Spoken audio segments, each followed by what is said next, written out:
Hello, hello, hello, good afternoon and welcome. Hello to Mike, hello to Sam, hello to Chrissy and everybody else. It is Snowrunner hard mode back in Ontario. It's during the night, I think, early morning, maybe just before sunrise. And we're going to build a tunnel. We're going to actually make some progression. Hang on. Oh, there we go. Now I'm back in the game. Haha. Yeah, we're gonna do Let There Be Road to open up. Where is it? Ah, there it is. Yep, to open up this tunnel, but we have to deliver to the other side of the gateway, and then there are quite a lot of tasks we have to do. So I pulled an old favorite out of the garage and has been refueled. I had to find it though because I lost it somewhere. It was still in one of the garage slots in Wisconsin, as we didn't use it at all in Cola Peninsula. So the Chevy Kodiak will come out again. Hey Dave, nice to see you. So without further ado, what I've prepared, as you probably gathered from the thumbnail, we've got a twin steer, which is loaded up with 2 metal beams. And then over at the rail station, we have BM loaded up with 1 metal beams and 3 concrete blocks, because we've got the rail station warehouse. So let's get going. Now I did a little bit of prep. So this has been refueled just from the jerry cans on the dairy there. But I will still have the steering issues because, yeah, because of the old cabin protector. Oh my god, am I even going to be able to get out of here? Maybe. Slightly. Don't hit the dairy. Ah, there we go. See, why does that shouldn't cause engine damage? It was the railing. The bodywork didn't even hit the truck. So it's a bit of a drive on the other side, but nothing that the Royal BM 17 can't handle. Oh, well, it's just hefting a lot of weight, so yeah, it might struggle on the hilly sections. This will probably be the heaviest cargo this truck has ever moved in one go. Lots of concrete and steel. But it's got that nice soft suspension to just bounce its way through and occasionally get stuck. But yeah, I think once the gateway is open, I think I will have to drive this back to the garage. See if we can get that crane shifted forward a bit. I don't know if that's the only position it can be in. Some are a little adaptable. Let's crawl in the low gear. Yeah, sometimes the crane position can move depending on what's between the crane and the cab. Because the cabin protector, I don't even know why it's equipped, to be honest. It's just a waste of money. Alright. Oh no, we're gonna need a bit more power just to get up the hill here. Obviously no diff lock, so the wheels are just gonna spin freely. Can we? Yeah, there we go. Probably could have done that a bit sooner. And we've got to bring the twin steer through. That'll no doubt be an interesting drive. Down a gear. Stop. There we go. Into the burn forest. So yeah, we're going to use the Chevy to do a couple of the tasks. And I've put the low saddle on it in hopes I'll get some more use out of this trailer. So 11 low saddle and a crane. Kind of similar to this, except the Chevy will actually have diff lock, but it won't have 2 rear drive axles. Yeah, because I was wanting to pull it out for today's stream, but I did have to go searching through the garages to find it because it wasn't in my list of trucks. Come on. Come on, bite down, then we can get moving. C70 is underrated. Oh, absolutely. It just has. You just got to gather all the upgrades for it.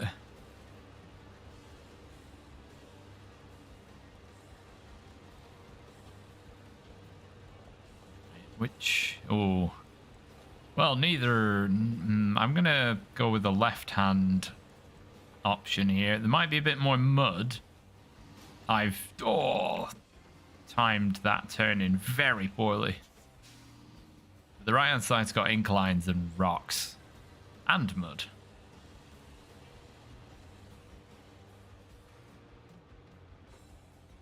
Oh no! See, this is where diff lock would be ideal. I got nothing at all.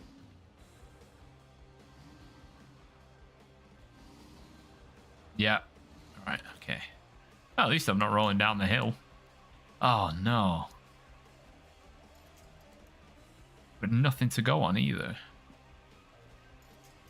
That's gonna have to do for now.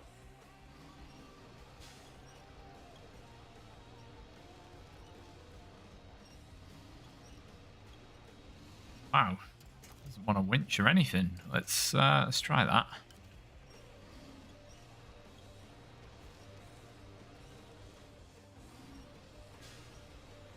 You can see, oh look, the mid-axle. Look at that flex. Come on.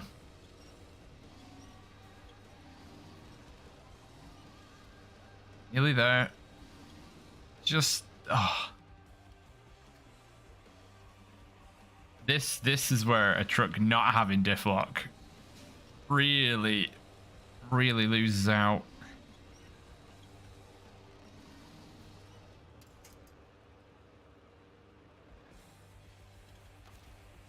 Oh. Try from the back.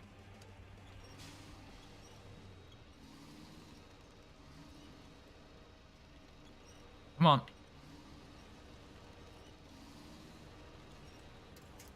Oh, we're moving. We're moving. And we're not moving again.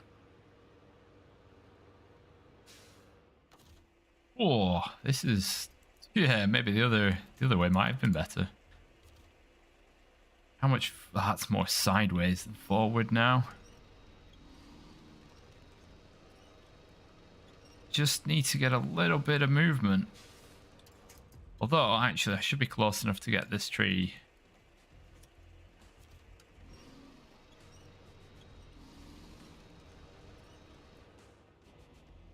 my view. Bit of dry ground should help. Come on. Come on, BM.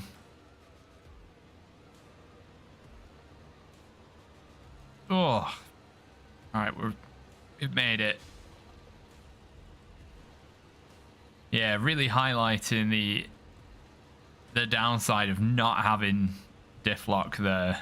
It would have made a huge difference. That bit of mud.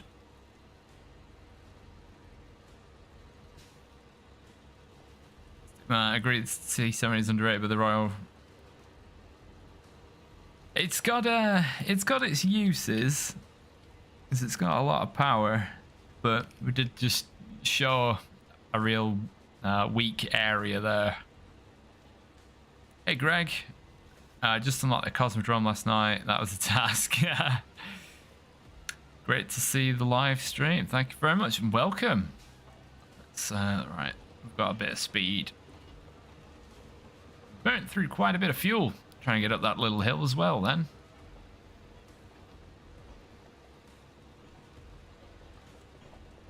I think I'm going the right way. I hope. Nice. I think that's the only major uphill section that we've done. I think we've got to drive this route with the twin steer as well, but that does have diff lock and more wheels.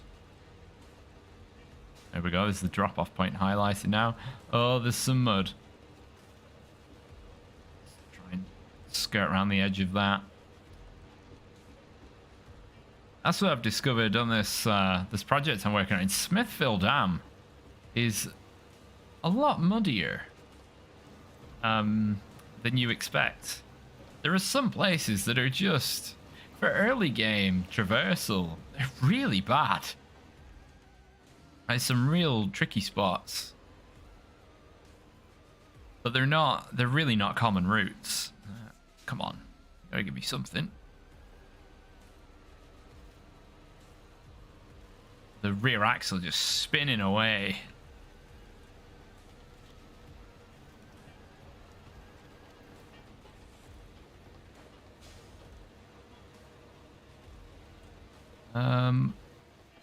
We'll have to stop just to see. Somewhat flying blind. Stay where we are then. I think bear left. Nope. Come on. Should have the oomph.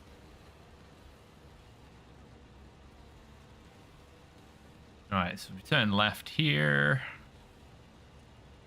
Well, I'm going to try to turn left anyway. Okay. Muddy. Oh, great. Muddy and bumpy. Low gear it is.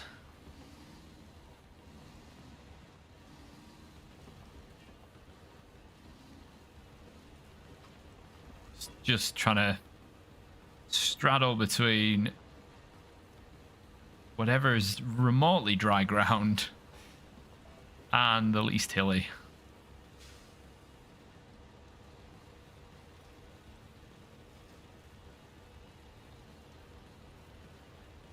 I wonder, with just to say a flatbed on, would the performance probably would have been a bit better on that hill we got stuck on, rather than, I don't know how many people really use trailers like this. Tire trailers catch in the rough ground quite a lot and basically just turn into big sleds. Please make the corner. Please make the corner.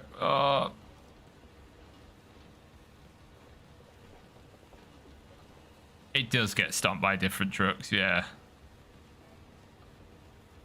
Yeah, by the time you get to this, you've got the Fleet Star pretty much fully upgraded. The GMC is fairly capable, although you don't get its diff lock until late coved. You got the White Western Star, Paystar 5070. It is that lack of a diff lock just, oh come on, makes a pretty big difference.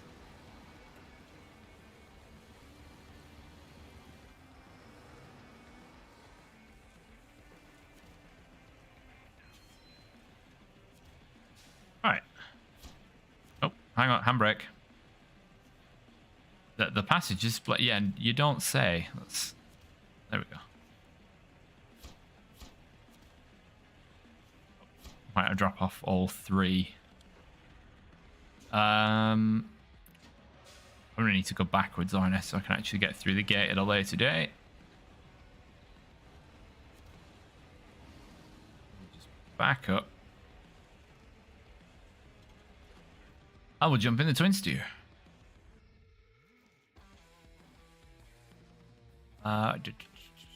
It's going to be a bit of a longer drive. Trying a slightly different setup for the twin steer. I've swapped out the mud tires for OHD2, and I've lowered the suspension just to see how the performance differs. I should probably determine my route, to be honest, as well. Do I want to just go the conventional way? This path might be all right for the twin steer. If not, this way actually. Yeah. Then left at the warehouse and then just follow that road. Right, let's go.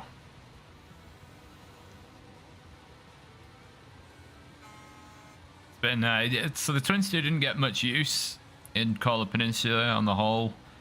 Not a truck very well suited to that region, I wouldn't say.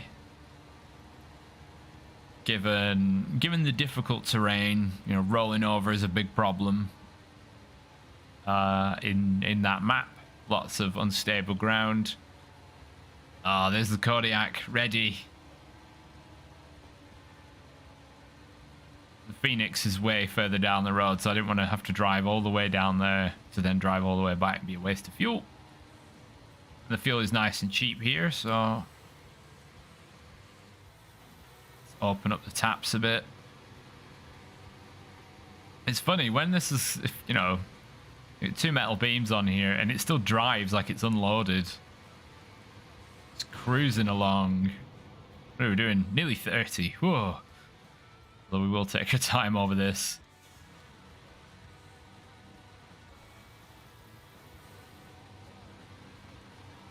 Bloody trees. There we go.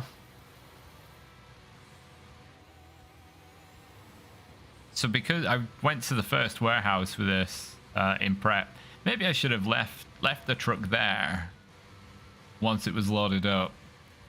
And then left the reversal from the warehouse.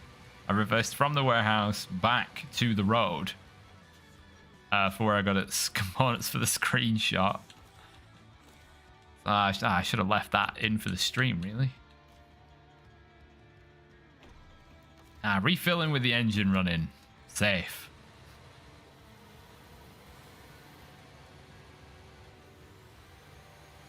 We've got that nice wide profile at the back. Should help with stability, plus riding a bit lower. We'll see how it goes. I mean, I think I've pretty much exclusively run it at the highest it can be with the tallest tires, race suspension, and yeah, I mean, obviously I've rolled it over, but who hasn't rolled this truck over?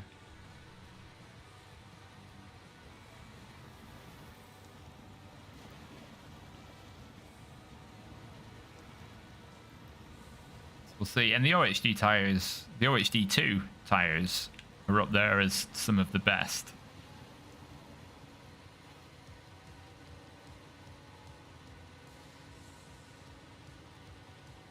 Remember, just got to remember that every corner I have to take wide. You see there's a bump on the inside there, on the inside of the corner, which will no doubt try and roll me over.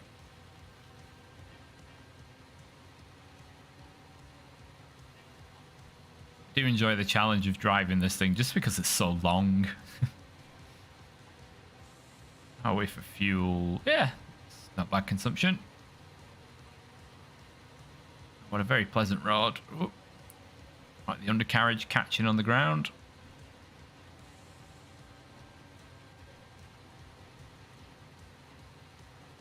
Yeah, alright. Apparently the ground's too hard.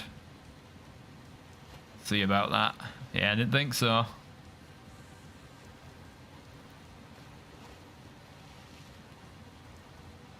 Oh, that fuel consumption is now a fair amount higher. Go. I'd say we slow down a bit to take the edge off, but it didn't really help that much. But once the gateway is back up and running, we've got a quick way back from Burn Forest. You know, it's all paved, so if anything's low on fuel, we can just run it back through, no problem. Oh, I remember this is quite deep, isn't it? Yeah.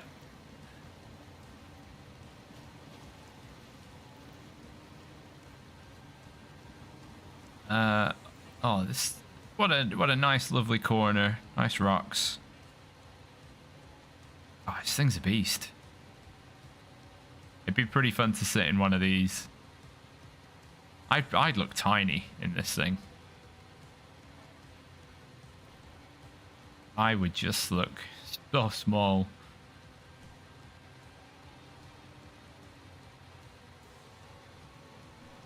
Let's open the taps a bit. Look at that, 31 liters a minute. Love it. See what we can do with just rear wheel drive. Apart from stress the engine immensely.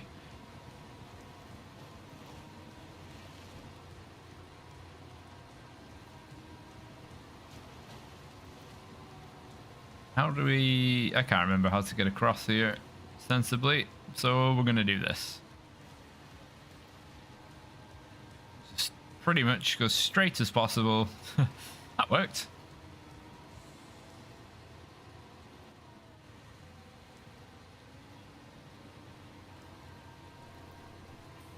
Some just get it's a bit muddy here. Ooh, back wheels popped in the air. It's not a good thing.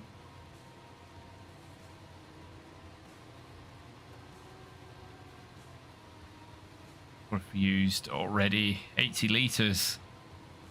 Could be worse.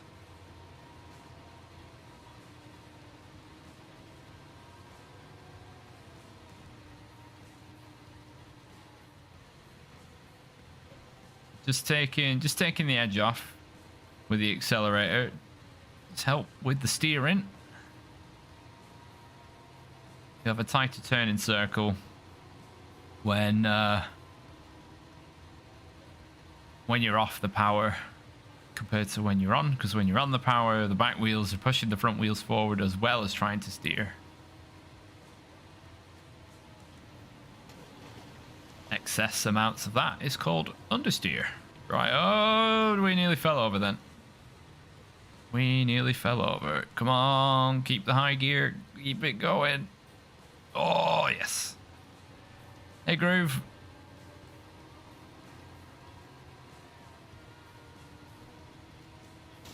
Ah, yeah, I thought I might incur some damage there.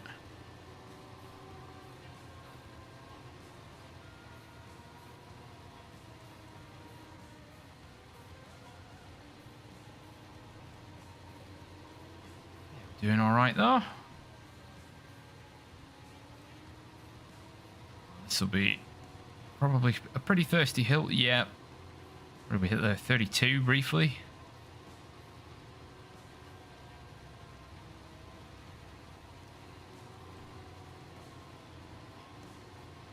Just shows the power of this thing though. Just apart from being uber thirsty. It is a power demon.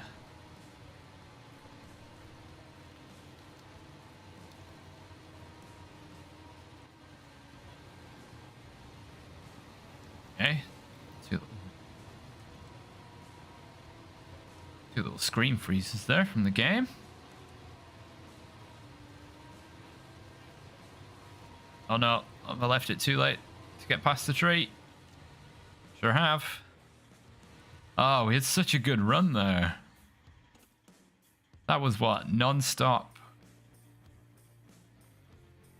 high gear most of the way through that?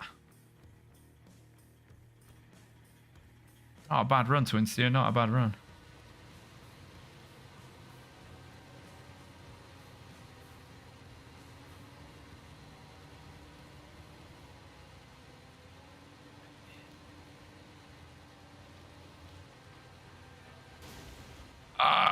What? If Groove, if you go back to the beginning of the stream, about what 10-15 minutes ago, it demonstrated basically how there's next to no diff lock available, because with wheels on each side of the axle, one not moving, one spinning freely, and being just unable to climb a hill. So as a technicality, basically, no, it doesn't have the performance of diff lock.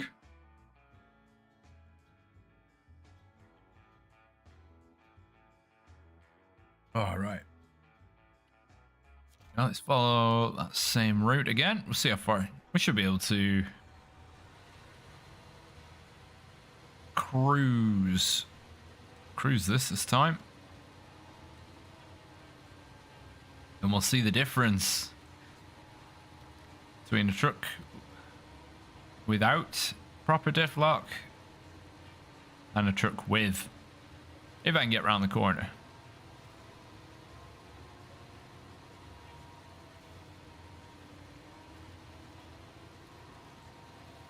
We should get there with adequate fuel left.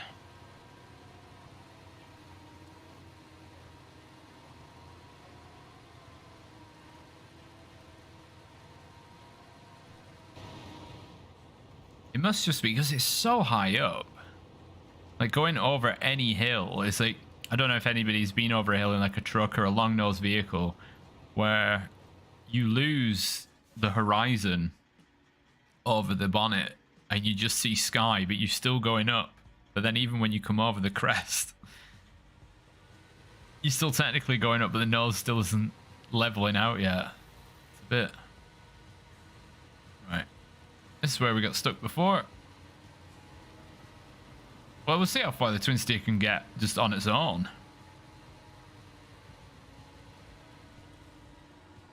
Oh no, only because I drove into... Nope. So... I have such a difference between... There's such a difference from the Royal BM. It needed the all-wheel drive, it needed winching. This just drove up no problem. They do have different tires though, and there's a lot more weight in this thing. But I was expecting to have to use at least all-wheel drive. All right.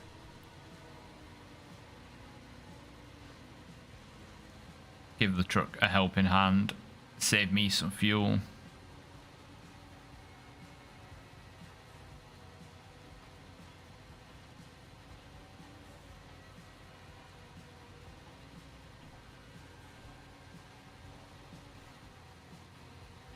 Can't believe how effortlessly the twin steer, apart from me hitting that rock, if I hadn't have clipped that rock with is it raised? No, this is running the normal suspension.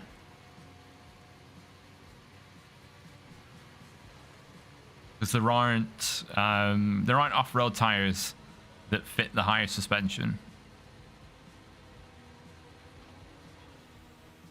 Absolutely breezed it. Right, I need to want to get this back into the high gear.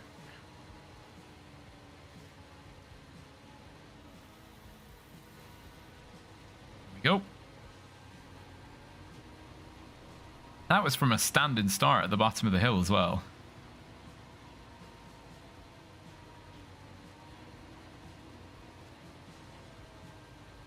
How are we getting? How are we plowing through here?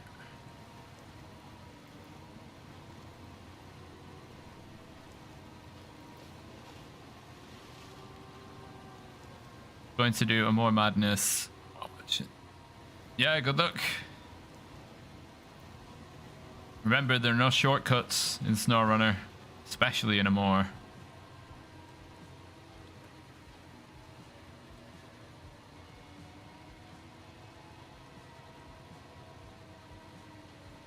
Oh, come on, come on, come on, come on. Make the bend, make the bend.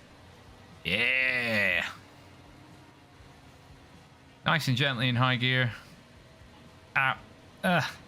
Making for a very unpleasant ride experience. There we go. Alright, we'll burn a bit of extra fuel. It's fine.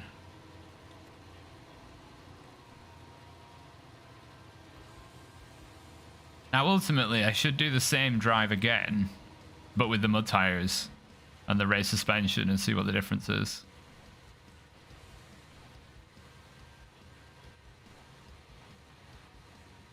All right, I'm not going to make that turn. End up rolling over the edge. Oh, there was plenty of space left on the inside. I could have made it.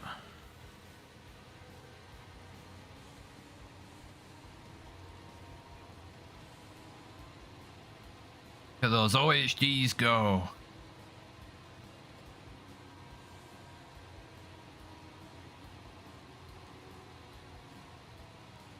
Like, it did use a lot more fuel. Well, relatively... It's still more overall, but relatively not bad.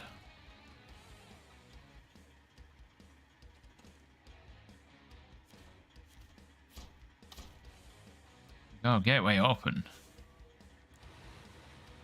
For the moment, I'm going to park this by the side of the road.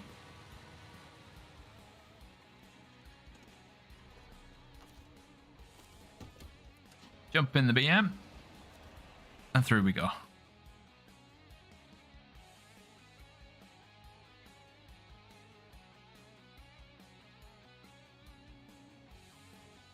There we go. We got full use of the tunnel now. So we have a paved route to the next map.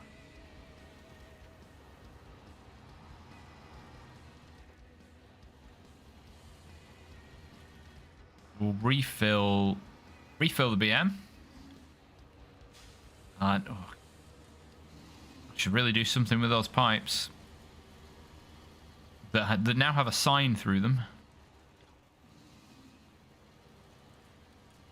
I think I'll drop this trailer at the petrol station with the Chevy, although it's not going to need it. Yeah, I'll just take the trailer back to the garage. Speed, lack of grip, concern. Whoa! Thank God for the guardrail. I probably would have thrown me down the hill.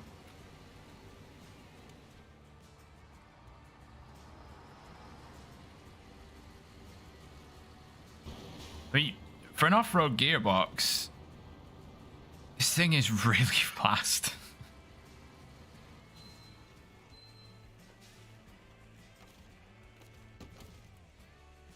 My free fuel. What truck am I driving? This is the Royal BM17. You can find it in Alaska for free. The only downside is it doesn't have proper diff lock. So it will struggle on hills that are muddy.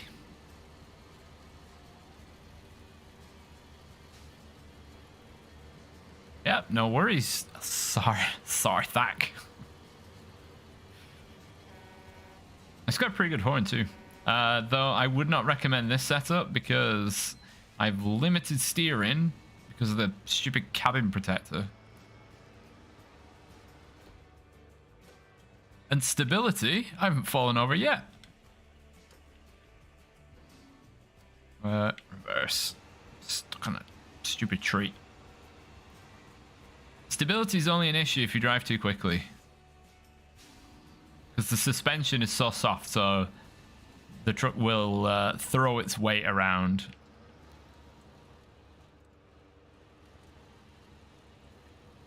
If you don't drive like a hooligan, that doesn't happen.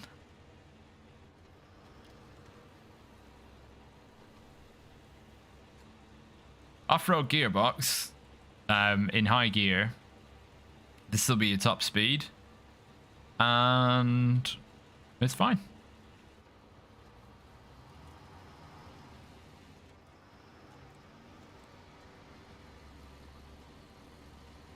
Oh, I thought that sign would have done some damage.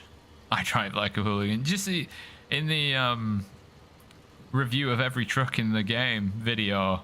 When I drove this through, I think it was one of the riverbanks in Wisconsin, and it was bucking and kicking like a lunatic. It was all over the place, just to demonstrate how it can behave. Reminiscent of your Fleet Star, your 5070 mod, Mike, that I drove in the Tennessee map. Obviously, the BM wasn't quite as fast as that, but it had the same action of throwing itself into the air.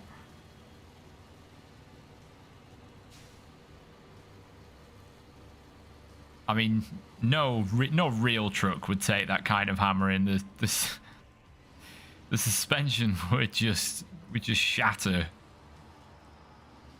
And yeah, you'd end up like snapping the wheels off just through the sheer force. Right, let's take this stupid cabin protector off.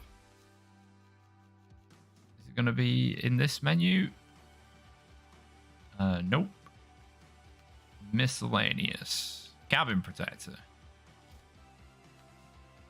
Ah, the crane moves forward. Right, yeah. If you want to run a low saddle in a crane, don't have the cabin protector on there.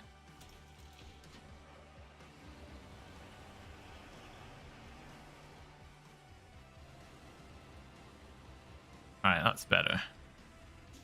Alright, let's jump in an old favorite. It looks a bit weird like this, I've got to say. Used to it having a flatbed. What was I going to do first? It was one of these. Delivery from the port. Take a sideboard trailer up into the mountains and actually get the trailer as a reward.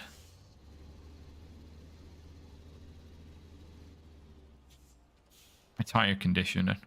Ah, tires are basically perfect. The only thing not damaged on the truck right now.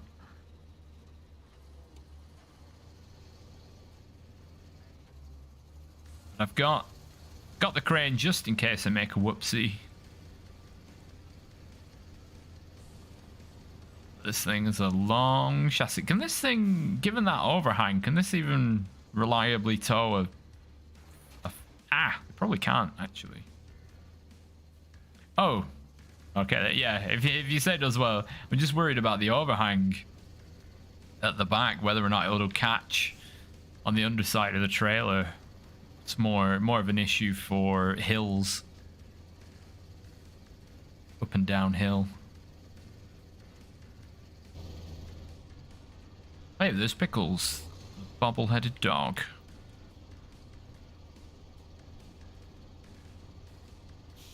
Okay, So is this based on a pickup truck? Because it's definitely not the same sort of like same size engine and gearbox as a truck. Because the obvious difference is the rev range. If I can go up to 5,000 in that, yeah, it's nothing like an actual truck. So is this kind of like a big pickup truck?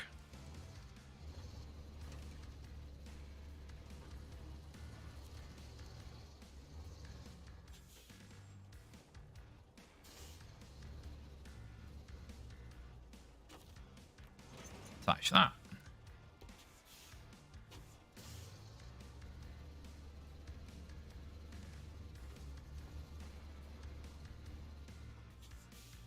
Is that because of the damage? Is that why that's not lined up?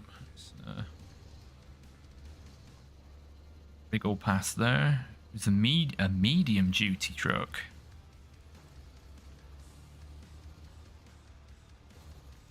In Snowrunner, it's truly heavy duty. I think this is probably the least heavy duty thing I could think of.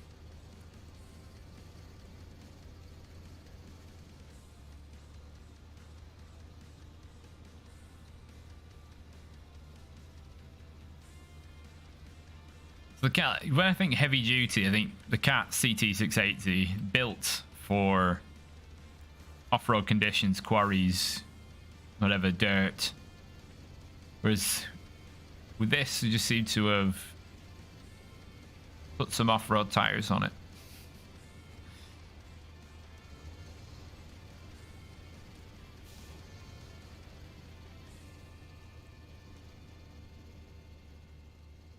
But this, I mean, the chassis and stuff is pretty generic.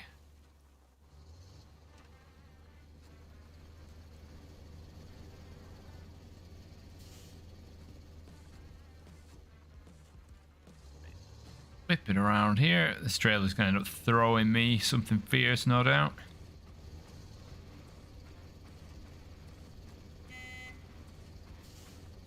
Ah, this is the old bowling club.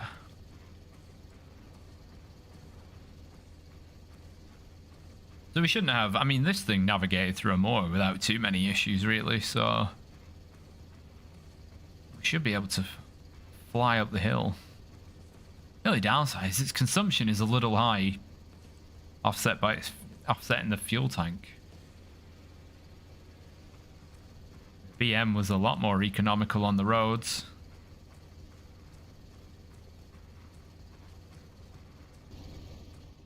What are we doing? A smidge under 25. Oh, that gear lever looks horrible. Very long and with a bend in it. Gotta go, yeah. Thanks for stopping by, Chrissy. Ooh, is this actually the way? Sure isn't. Right, oh great, I'm gonna turn around now. Do constant adjustments to back up the dolly trailer. Right, come on. Back the other way. And out a little bit more. And there we go. Oh, we're doing it. We're actually doing it.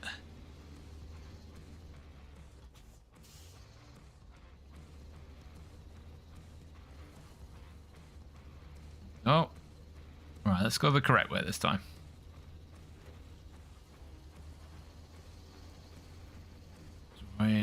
I don't know where we're actually going. It's somebody's house. Yeah, a house in the mountains. A little off the beaten track.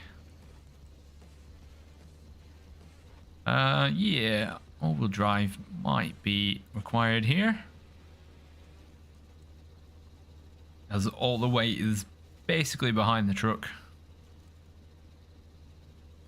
Stick to the grass and the dry stuff. Collect some bushes for the dashboard and the radiator grill.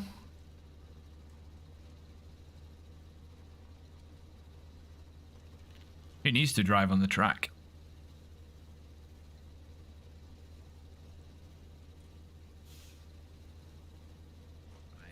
Oh, yeah, shouldn't have too many issues here. Just a bit too much on the fuel tank side of things. Come on, keep pulling. You can do it.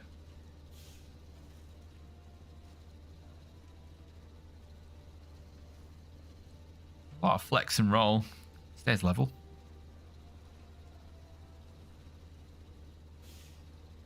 Should probably be using the Zix more for for testing purposes as well. I can't remember where I left it. Or is it at the... Oh, it's at the train station. The water tank behind it.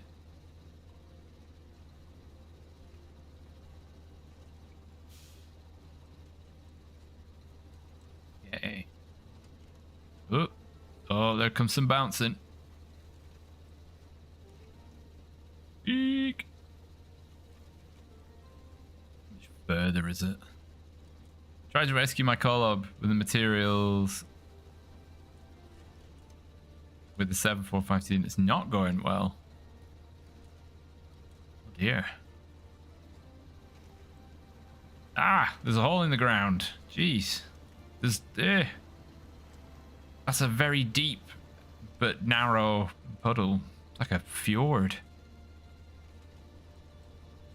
I'm just gonna keep my foot buried. Why not?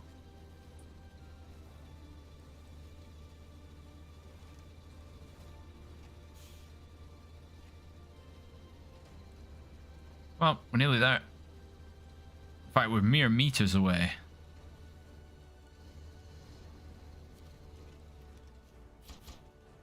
Ta-da!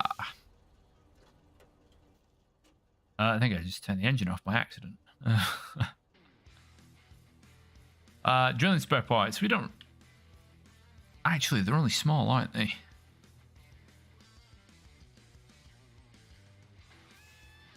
Could do that. It is more along this road. Yeah.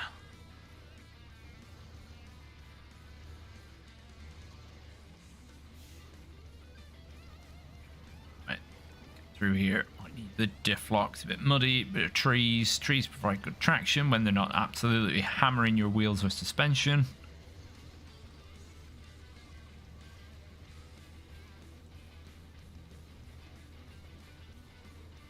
always that kind of dilemma with trees. It's do I use it as a winch point, so I have to avoid driving over them, or do I drive over them because they provide more traction?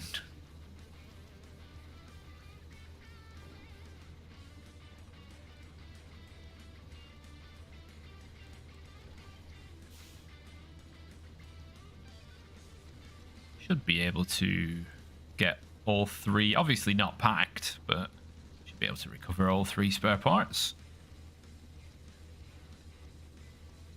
I did see, so Euro Truck and American Truck Sims updated recently, and in the many screenshots, the ones for Euro Truck, I saw there was a flatbed, a truck and trailer, a flatbed, call it the equivalent to the 5-slot flatbed trailer, and it had metal rolls on it. But only 3. The spacing was absurd. Only 3 cargo on that bad boy.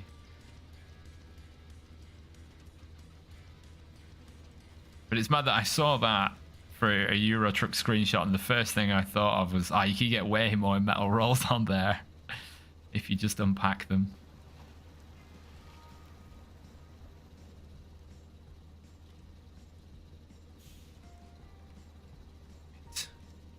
Over here, our little explorer. Yeah. What is this route? Assuming a bit non-standard at this point. I bound and tumble my way down. So I've got to do some craning, but the Chevy's not particularly heavy.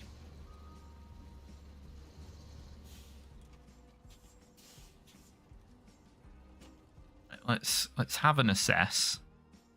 Can I drive down there? Maybe not. Am I supposed to drive onto the side and just reach and hope?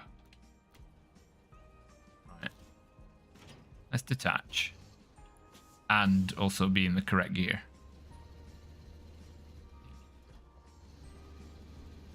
Here we go.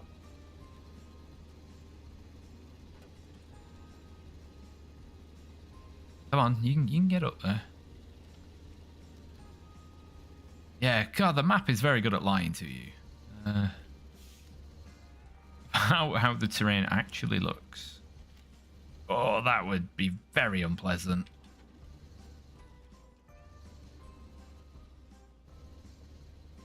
Oh God, the other one is pretty far across the river there.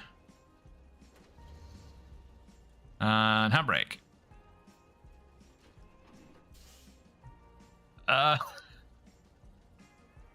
the handbrake's rubbish, isn't it? Hang on, I think that deserves a picture. I think it's for sliding off the cliff there.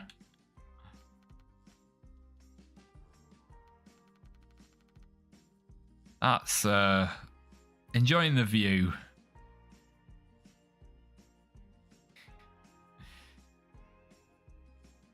They can put it in the new brochure. We're gonna make sure we got the wheels off the ground. There we go. Chevy Kodiak, enjoy the view. Right before you brown your pants from really plummeting 60 foot off the cliff. Right, we'll back that up a bit. Yeah, that's going to be a winch job.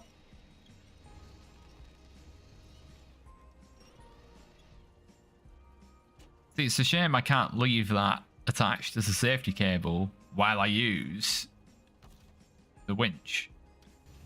Oh, wait. What? Am I actually able to? And I've just not realised. Right. Of course, I'm not going to be close enough, am I?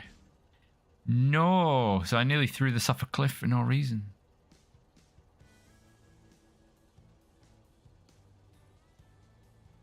You can't actually use a winch and a crane at the same time, right?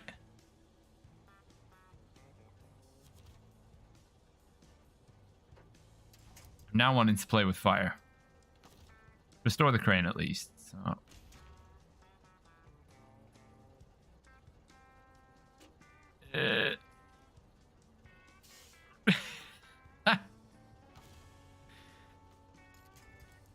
Like holding somebody over the edge while they try and pick something up. Turn the all-wheel drive off. It's going to throw me off the cliff. Or am I not close enough?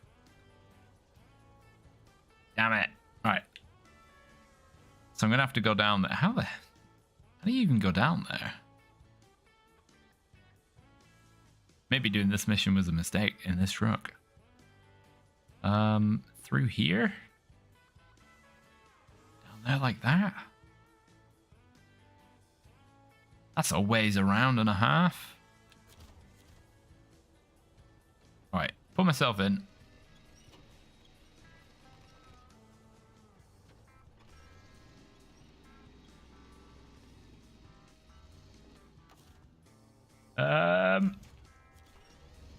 Okay, it was just the weight of the crane.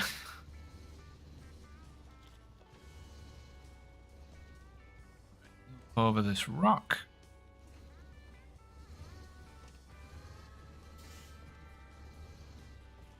Oh, wow. Oh, God. Falling off while I'm here. Ah! Engine's still running. No, the engine's off.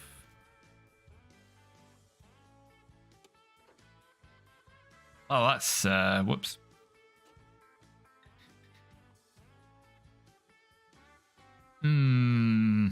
That's not ideal. All right, let's pick a different mission. Okay, well, that's the top one. Caring for tourists. East Camp.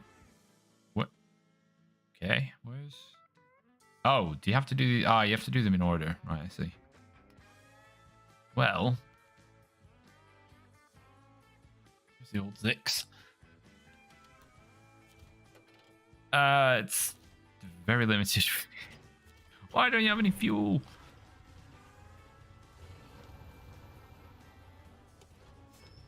Where did I... Wasn't there a fuel trailer here?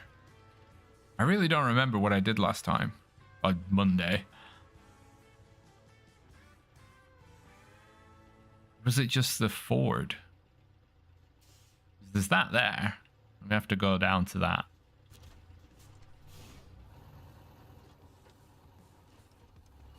I wish the sun had come up.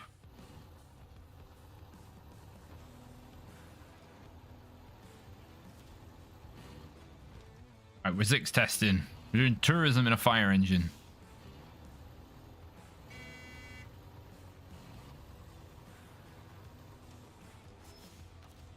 Via a fuel stop. Refuel, right.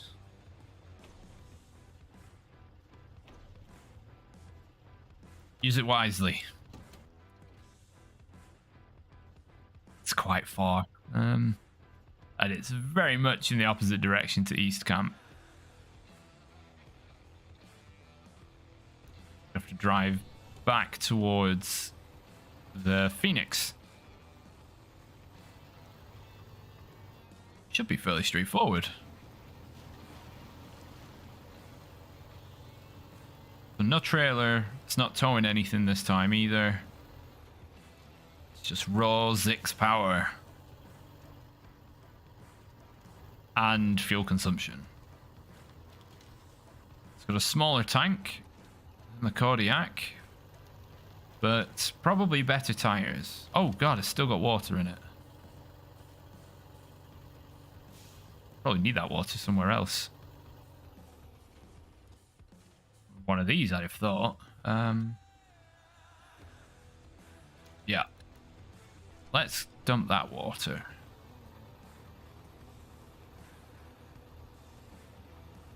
No point in hauling it around the map for no reason. Put it to use. Oh, there's 800 litres of that one done.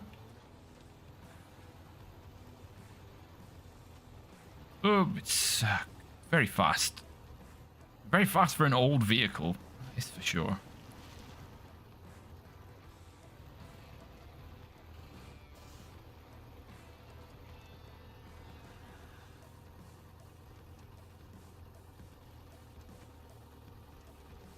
Look at it go. Ah, this is we're near hooligan levels of speed here.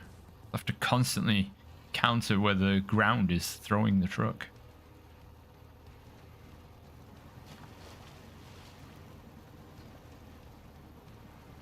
Whoa. Oh. Accidentally. Did I actually power slide a vehicle in Snowrunner then? Completely by accident. Jesus. I'm gonna end up wrecking this thing in the river.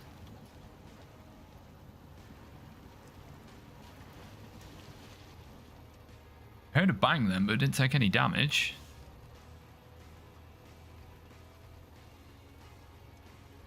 Ah, stop.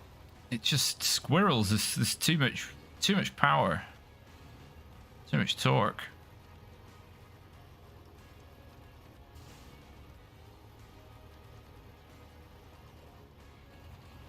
Ah, I should have gone up to the road.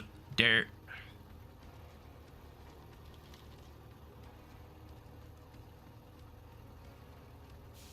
Yeah, I think I can safely say this thing's going to get a fairly good rating. It's no slouch by any means.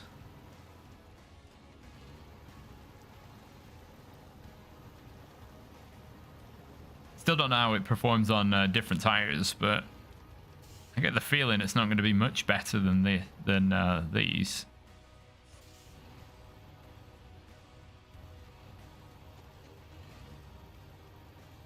Just yeah, it's just a solid little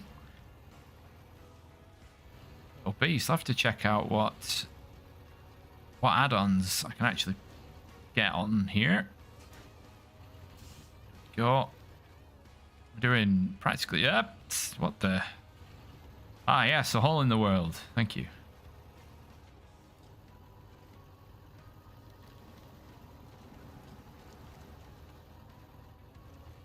Whoop. There we go. There's the first quick catch.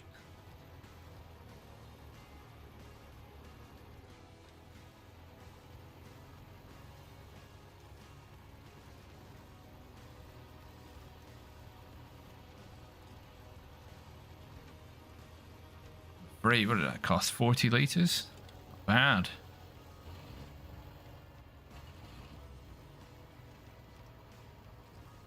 Key slide again.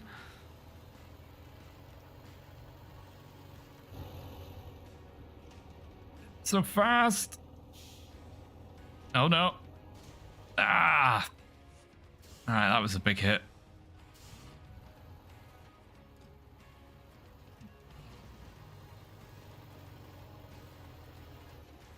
I think my issue with it so far is that the steering is a bit slow.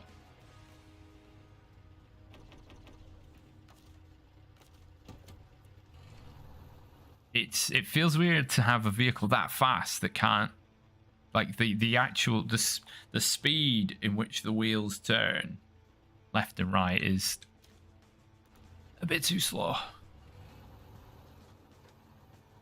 Right, so where are we going?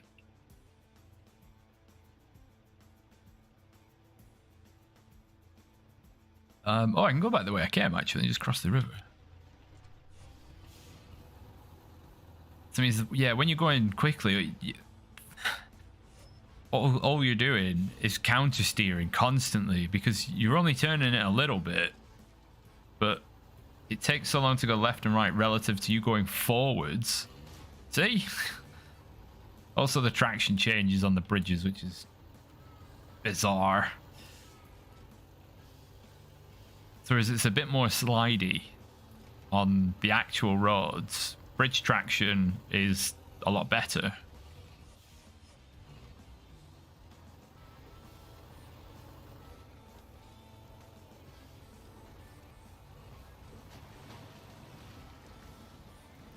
All right, that maybe wasn't the best way to approach that, but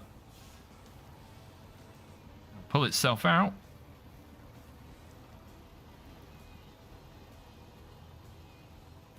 I don't see the balloon tires being that much better for this.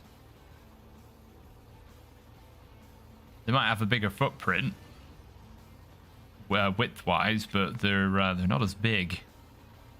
So they don't offer the same amount of clearance.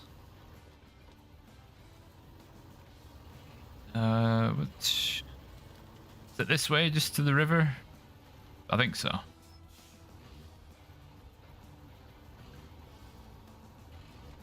I remember roughly doing this on the PTS with the twin steer, and then wedging it between the building and the, I don't know, what is it, like a septic tank or something? Where's the snorkel? There. Okay.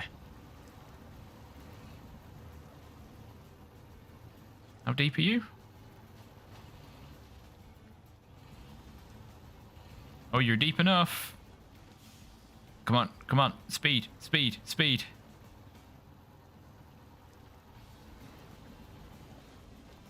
Come on. No.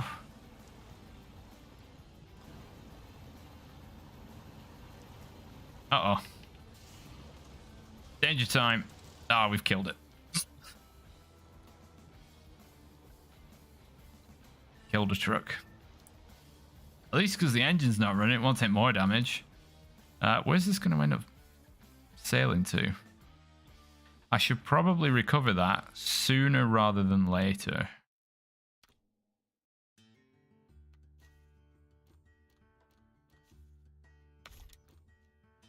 That was a bit foolish, really.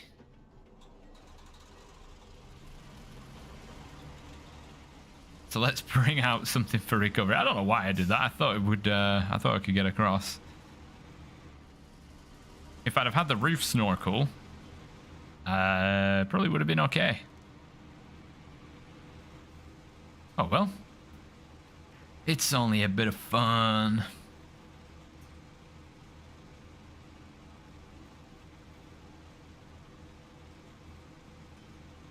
At least we definitely know. We have a minimum height now for that river crossing, and it's up to the snorkel of the Zix. 566? Is that what it's called? 566A.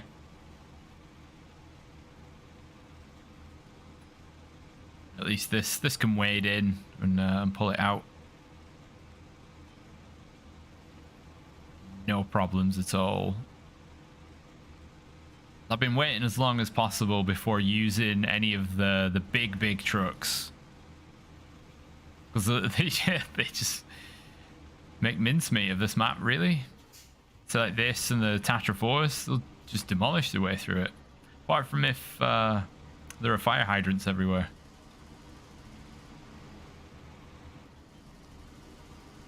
How do I even take engine damage? This thing is mid-engined. It's a sports truck, really.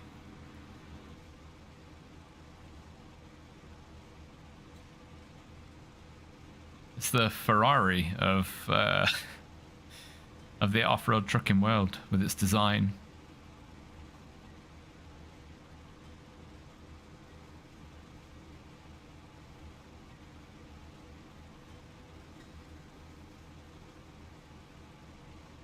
Right, so I should be able to get there this way. Oh no, it might be better. I don't want to get it wedged between the building and whatever the tank of whatever it is. And we'll pull the Zix out. We've got repair parts on the roof to sort the engine out, and then we'll send it on its way. I'm practically at the East Camp with this truck already. But we'll have the little Zix do it. Is this the way down? Close enough.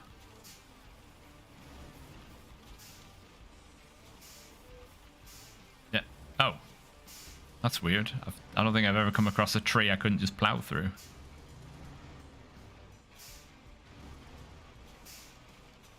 We'll aim for that. What was a stream bed, but is no more. Yeah. Engine's in the middle, but whatever.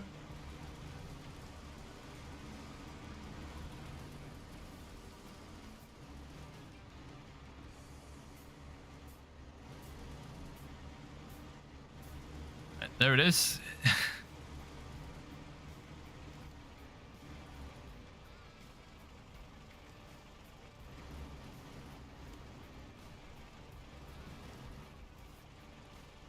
I don't think I've seen that for this truck before.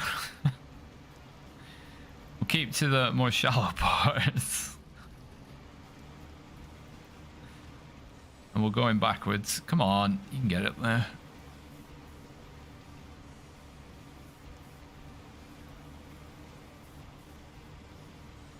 You just see the roof lights. Oh dear. Could be filling the water tank up.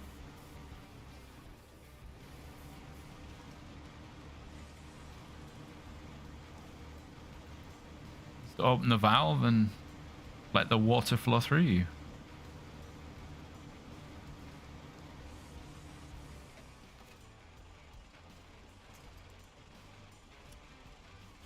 Like how when you attach the winch, the physics then start interacting with the vehicle rather than it already being over here.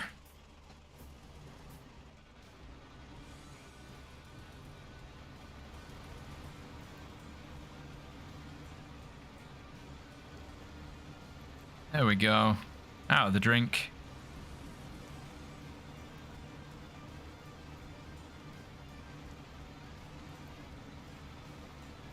Go right, go up through these trees.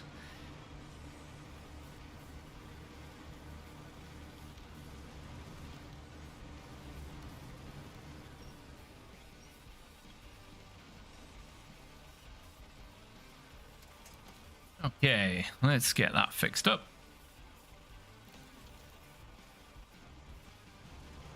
It's like there was nothing ever wrong with it.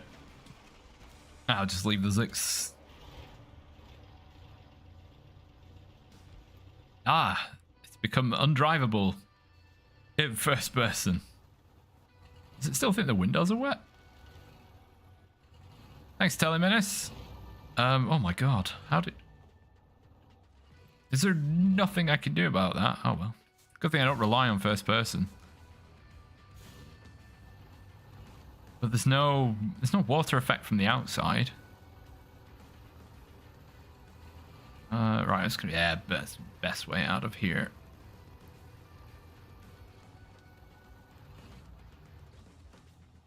So right, points against the Zix. Not good at rivers that are very deep. Well, not with an inappropriate snorkel attached anyway. We still... Ah, the water's clearing up now. It isn't visible from the outside. Okay. Stage complete. There's West Camp. How far over here is it? Oh, that's pretty far. We can... Hey! We need to cross the river. Just in time to cross the river again. I am liking this thing though. Still no word on the Mastodon, I don't think, for a release date or anything like that. I can carry on a little bit rather than backtracking.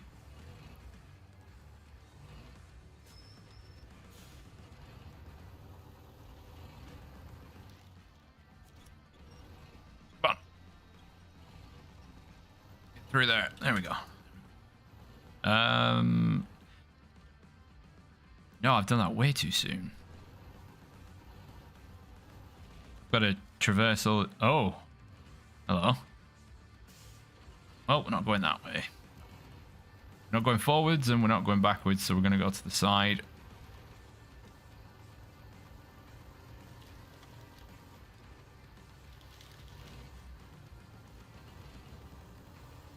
There's somebody's house. Just wake him up. There's the rod we wanted. Steering is glacial.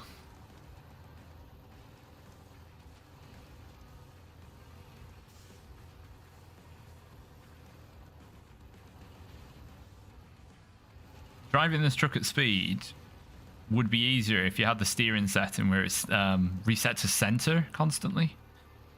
Probably be faster than doing it yourself.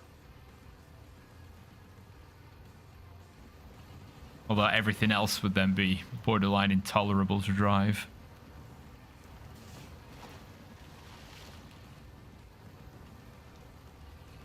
Cool beans. Yeah, it was. There were pictures on the Snowrunner Discord.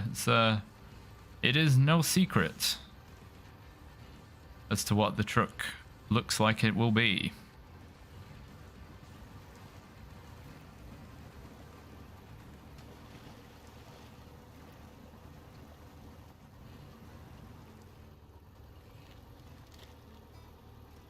Oh, bouncy bounce.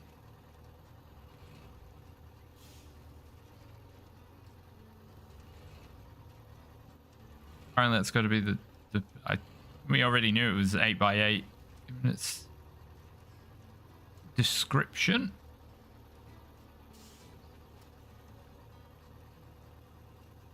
No idea where I'm going at the minute. I'm just ambling.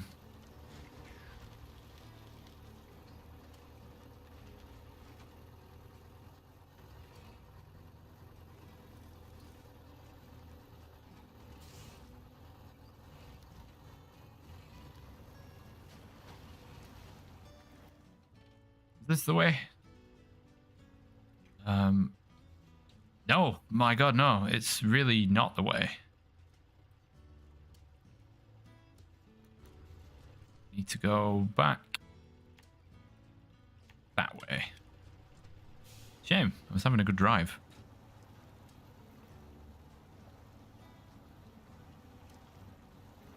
Why do Snowrunner vehicles, when they go into water, just spill out oil?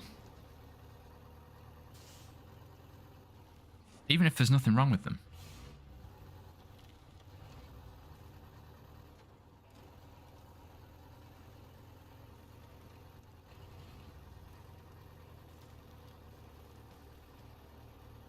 All right. Let's go back from whence we came.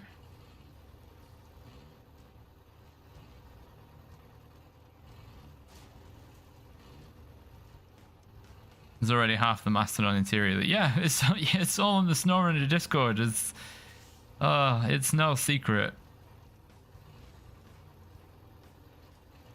Funnily enough, the interior pretty much looks like the ones from previous versions of the game.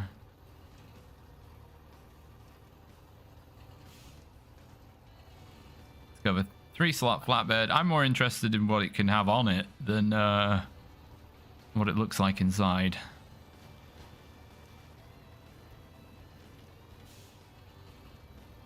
Want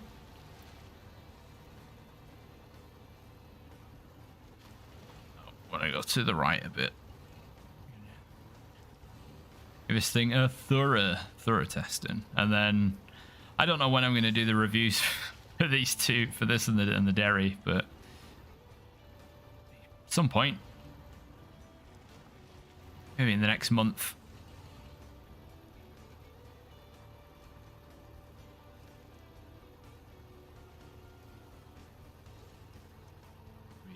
Back into the forest. Can use this to assist. Oh dear. Oh no, we caught it. Assist the Chevy. CK7. So turn left. And then go, and then turn right. Next left, then next right.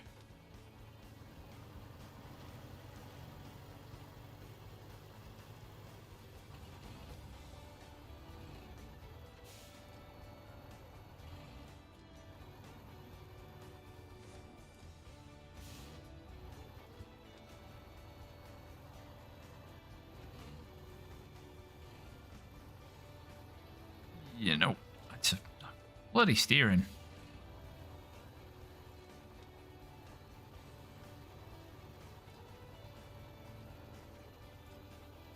Just leave it in auto. Well, actually, no, because top gear in auto is faster than high range.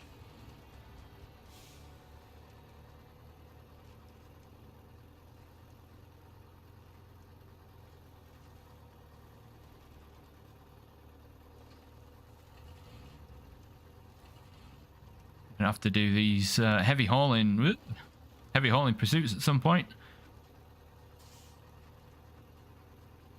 for which I will probably just use the 605R to tow them.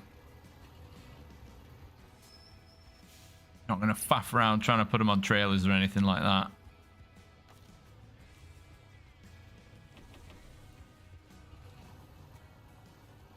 Not worth the effort at all. Plus, I can't sell the trailers.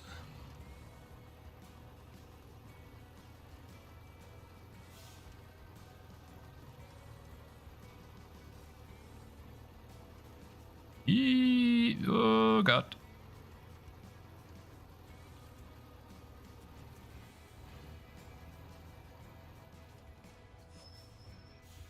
So in light mud, it seems that, you know, this thing is...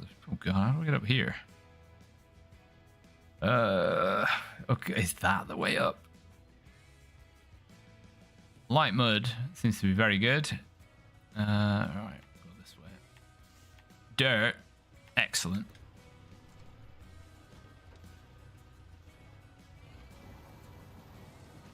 You loaded up medium pikes with a forklift. Great, that's exactly what the forklift's for. Do it with a long pipe, a large pipe, with the small forks on.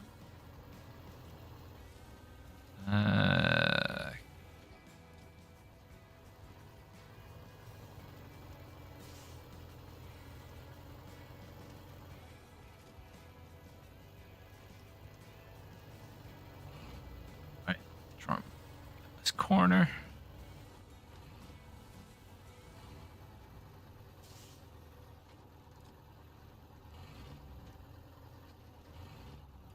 I mean, they put the forklift there to be used, so why not? Yeah, why not use it? How are we gonna do? Getting up here.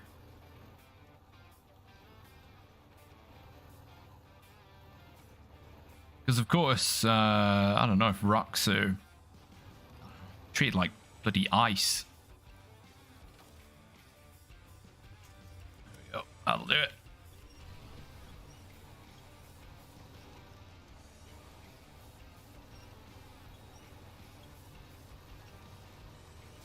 Another one I loaded up, hay bales. I mean, you use them vehicles for their intended purpose.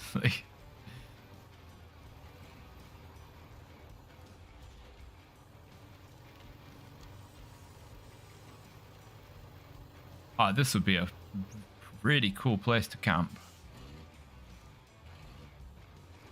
Ah.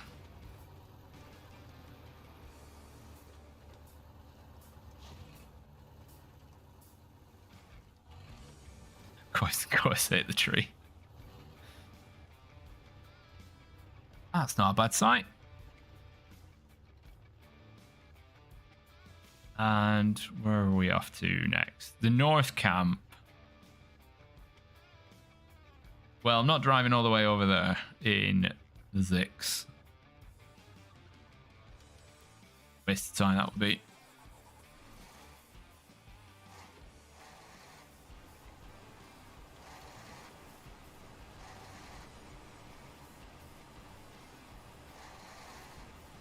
Am I struggling to move because I've got a small bush behind the...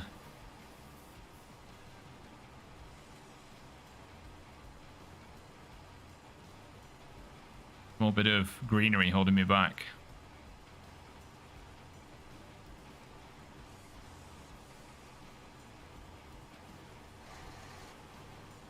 Right. No doubt I'm going to fall over in the forest with my big source of fuel.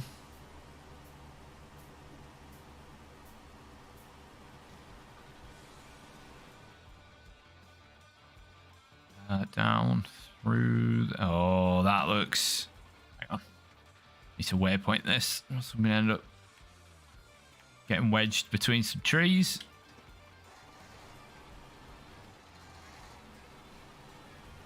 Oh, there we go. The little bit of shrubbery's gone. Horseshoe Overlook vibes. Or not sure. Ah, oh, Red Dead. Nice.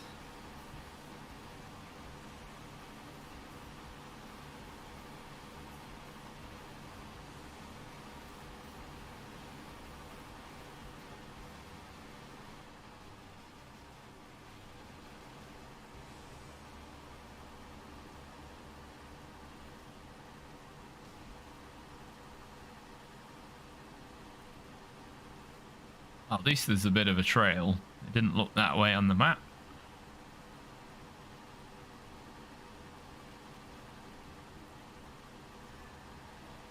What's the most capable truck that at least has chains? Pretty much any of the US trucks that can equip chains.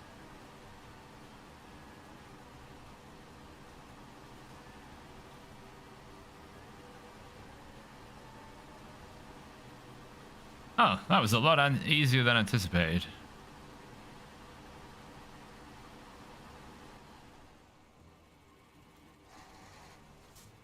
What's this?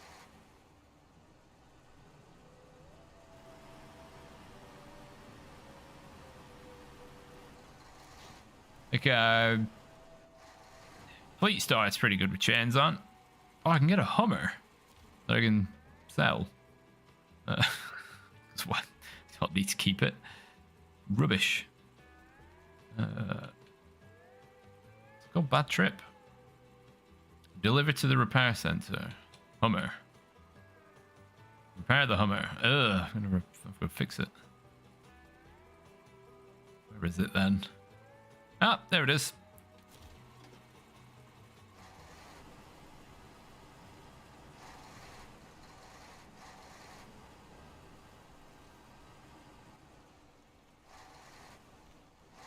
Man, that's the way down. How long is my winch?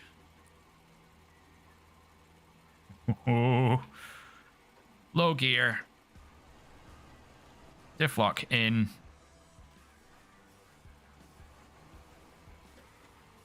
Come on, handbrake. No, need to go a bit further.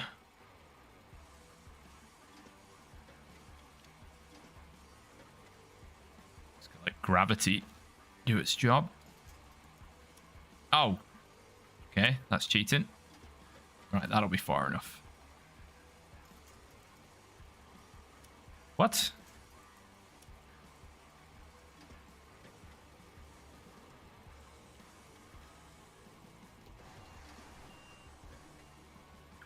Ridiculous how reverse gear is better at stopping the vehicle than the handbrake.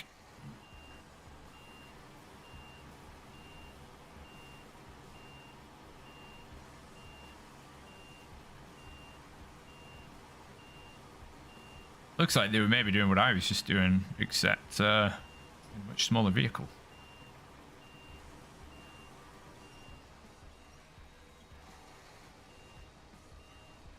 There aren't many situations where I choose to have chain tires over off-road or mud tires. Just because chains are, in this game, useless in more adverse conditions. So once you get past the ice, it's like, oh god, the steel mill? What are you going to the steel mill?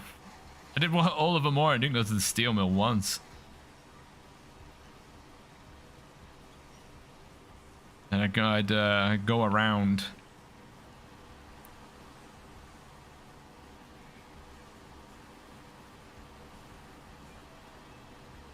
But yeah, Fleet Star, Western Star 49X or something. One of the other Western Stars if you have them. They're good with chains, but they limit you a lot in where you can go elsewhere.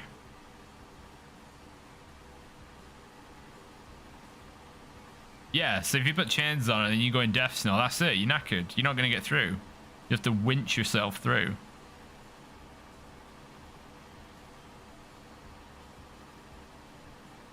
Have another vehicle. You'll need you'll need another vehicle to pull you through the snow that has like mud tires.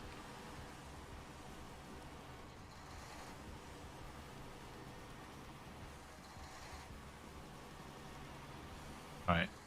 We'll get this back to the garage. I don't really need to repair it at the moment. That's an 8-wheel drift.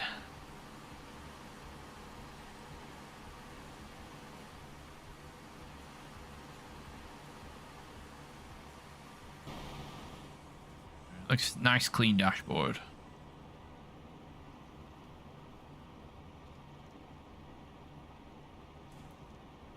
Oops.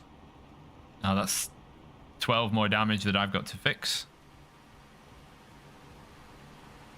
And all I'm going to do is sell it, sell it anyway.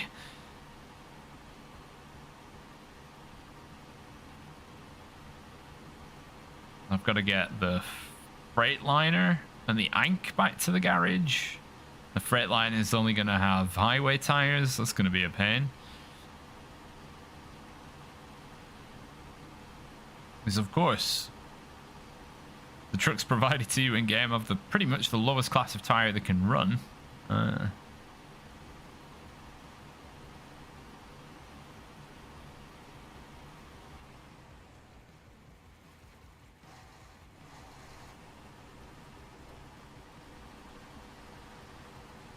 Oh, that 8-wheel articulation. Lovely stuff.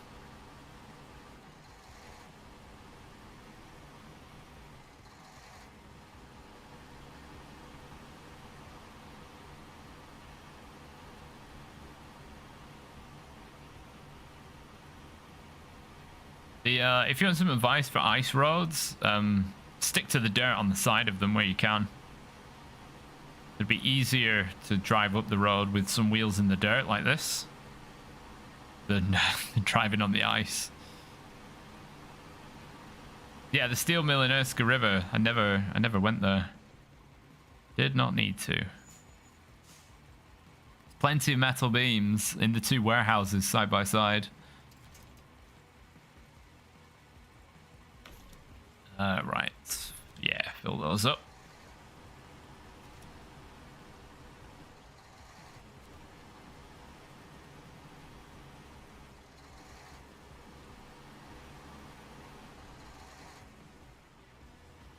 If this is for Groove, if this is for the mission to open the tunnel to the Cosmodrome, there's a mission where you have to recover a trailer from the northern bog and bring it back to the warehouse where the first set of supplies is. Doing that will open up a second set of supplies, which is enough to build all the bridges and get the gateway open, so that you don't need to ferry metal rolls up to the steel mill, because it's an absolute pain to get there.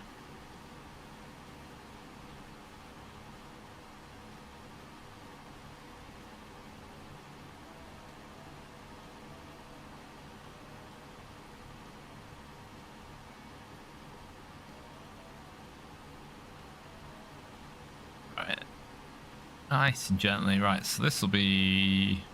Oh, I don't know where to put this. Is it called Bad Trip? Okay. Put it over by the trailer store.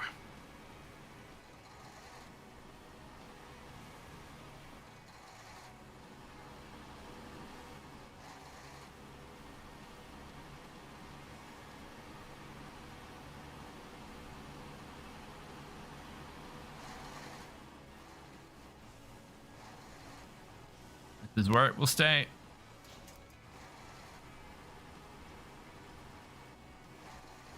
Come on, turn more. Whatever.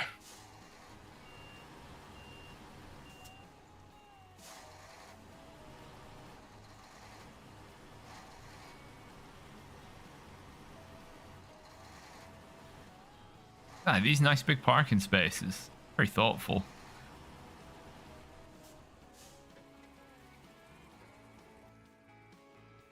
Right, next.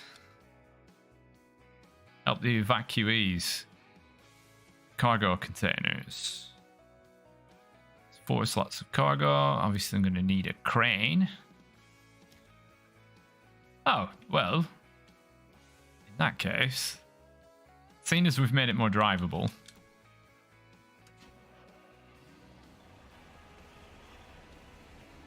and it is, I'll have the cargo slots applied. Let's go from rickety rolling fun where we can steer properly. There's a second warehouse. You have to do the mission for it, which takes about 10 minutes.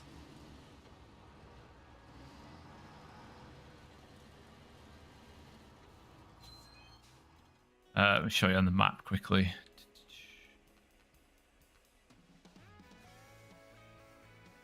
There are 2 warehouses here.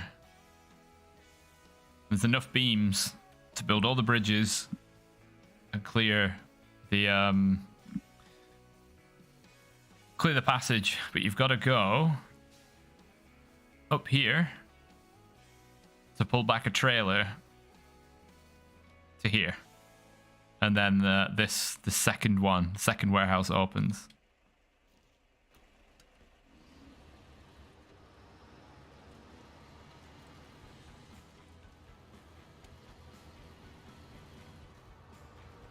Oh.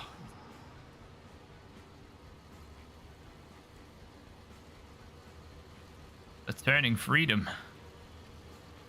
To get in that bog though, you want something big, like a Kolob or a Tatarin. Something that can get through really wet mud.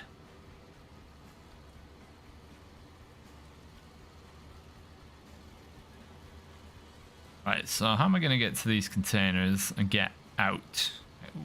Do I reverse? Reverse down the dirt trail? I'm not going to be able to turn around. Maybe I can go to the river, turn around in the river, come back a different way.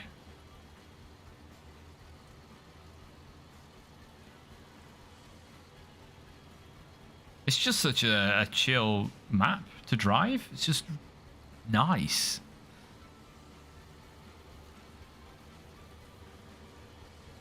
You know, with the in-game music or your own playlist, you do whatever you want.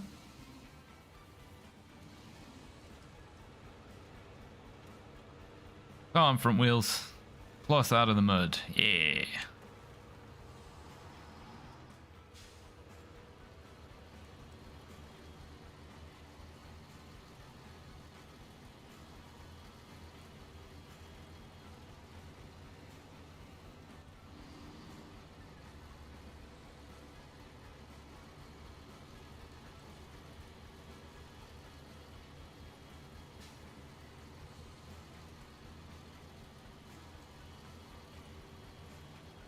Ooh, there you go. See? How the truck and trailer jerk because the amount of traction in the road surface changed. So instead of sliding around, I don't know what it is about the bridge surface or why that isn't applied to all of the roads. So we actually stick to them.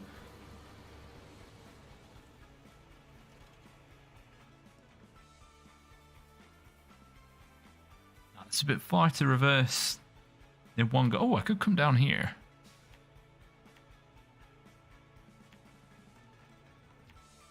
Yeah, this looks like it'll work well.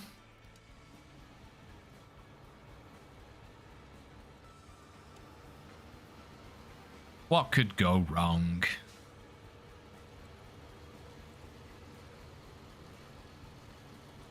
Also, all just because I want to be facing the right way.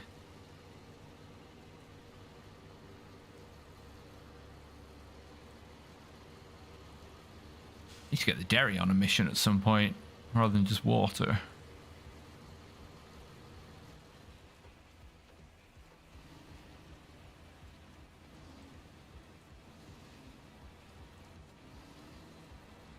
What are we? trees. So, okay.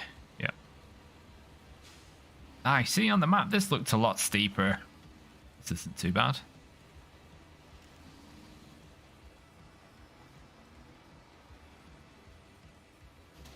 Oh. I think 1 damage was pretty generous on the fuel tank there, considering the impact it took.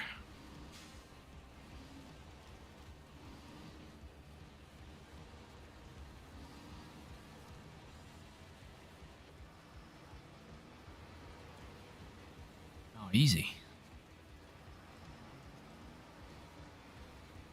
Right. How much of a faff are these going to be? I don't know if I tip myself over the edge this time either.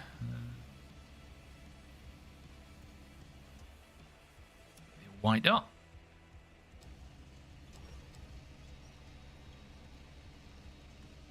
Hey out, pulling the cable as much as you can.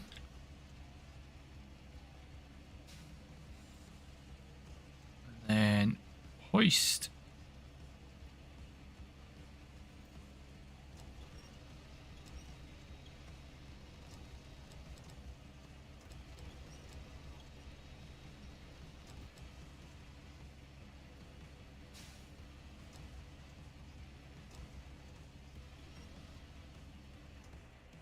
Oh, bummer.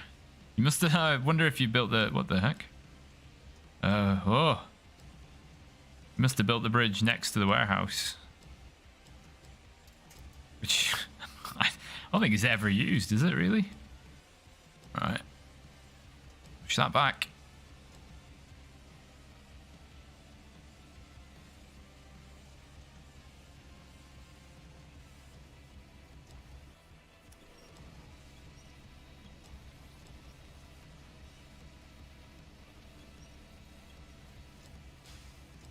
Come on, up you come.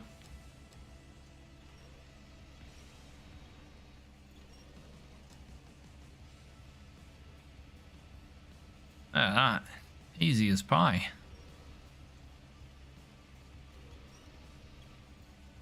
And onto the trailer.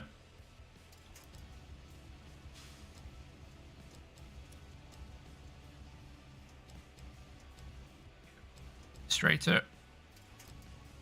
Wait.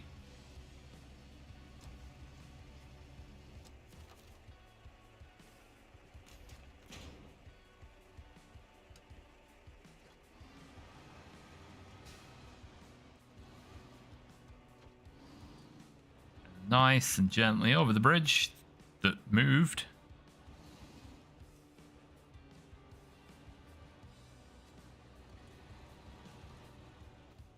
Where are we going? Ah, okay. Ah, a very easy drive back then.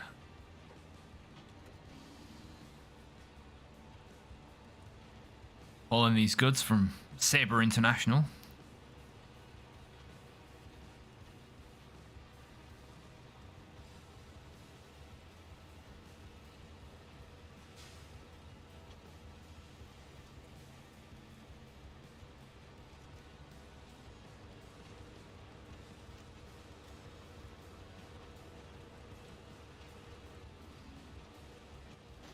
Ah. Yeah, another downside of this truck is there's a lot of bodywork that just sticks out. Right, how are we going to do with this little hill?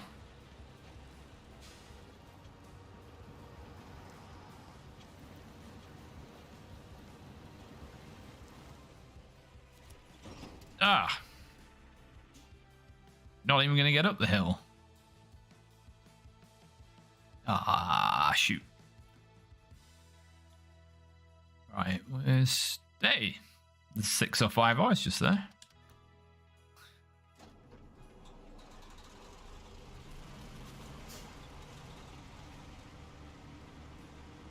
Oh, the cargo reloading is going to be a bit of a pooper.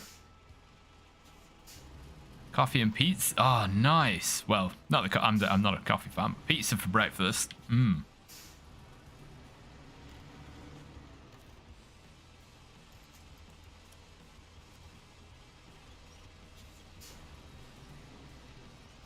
Trees. Can't see.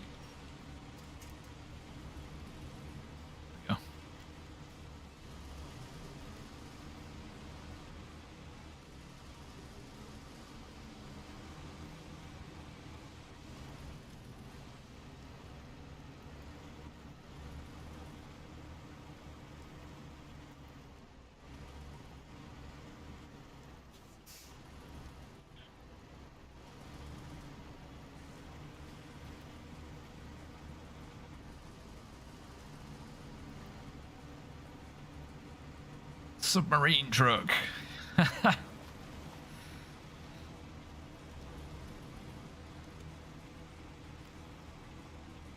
Nice. That's how you get a free wash. Free vehicle wash.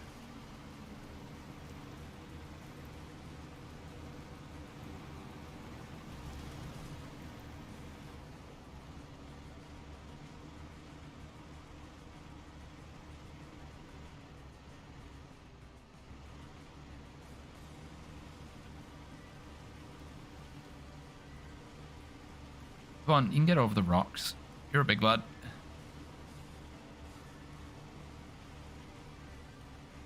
Right, what's going to be the most practical way? Oh, okay, turn right.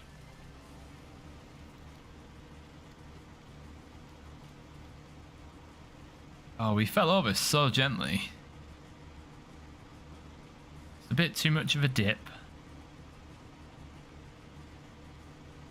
More of this.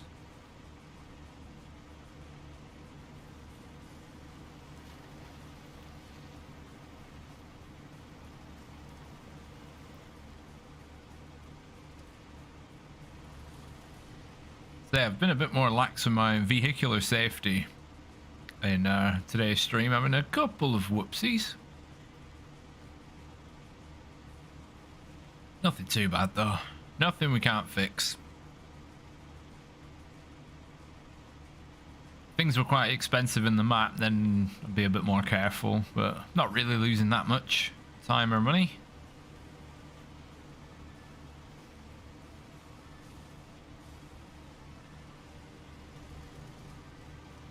Training these back on is going to be a bit tricky.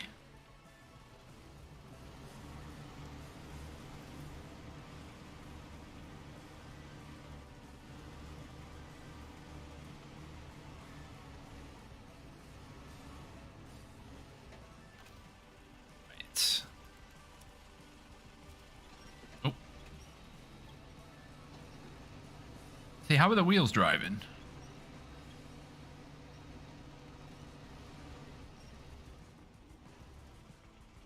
If I let go, are you going to fall over again? Good.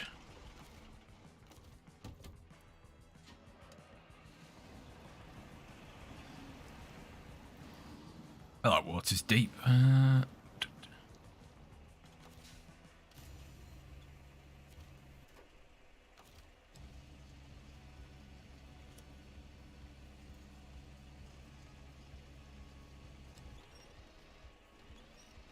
Oh, that's a bit too much. Lift it up. There we go.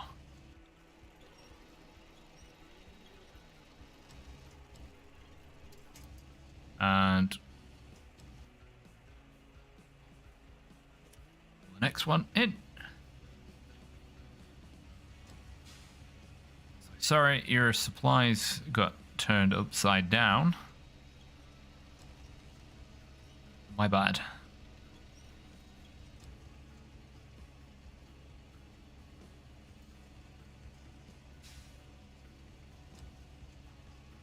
My bad, I fell over very, very slowly. That'll do.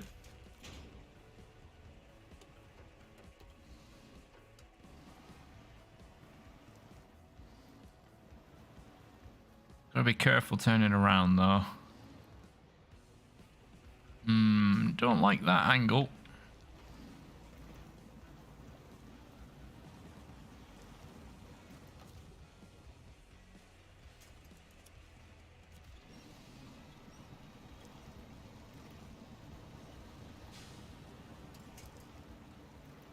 Really struggling to get moving. There we go.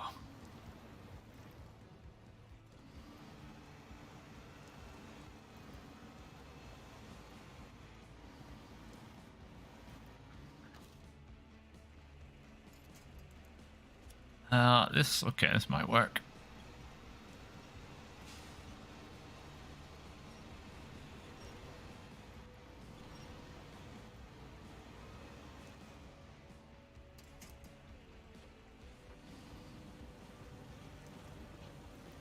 And up the hill we go. Maybe. Or not.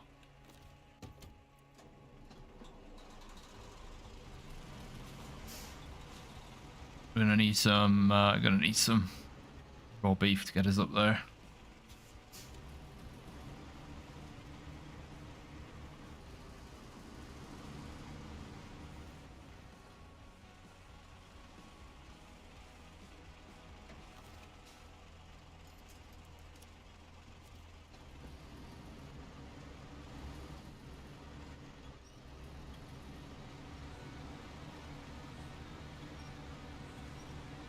There we go.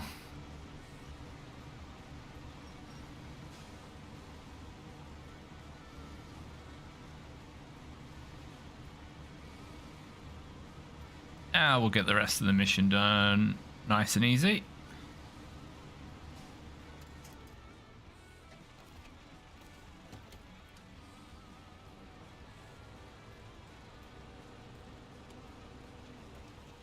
Oh, those fog lights are pretty intense.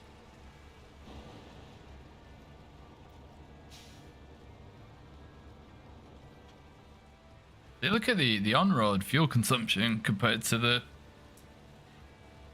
Chevy. It's night and day. So the on-road speed is maybe a bit less. That's pretty glacial.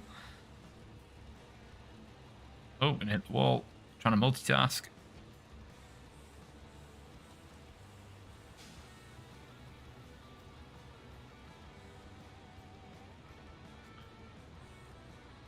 Ah, right.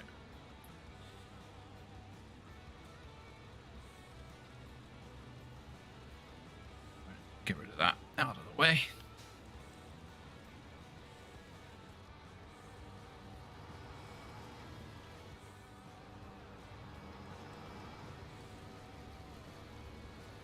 The tasks don't seem too taxing, which is nice. There's nothing. Oh man, some of the tasks in a more, I'm like, oh yeah, can you deliver 6 loads of medium logs, please? Ugh.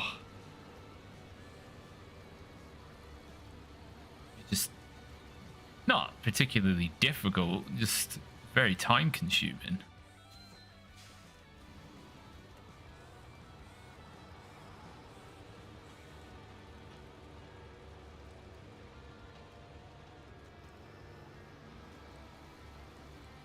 Why is the game?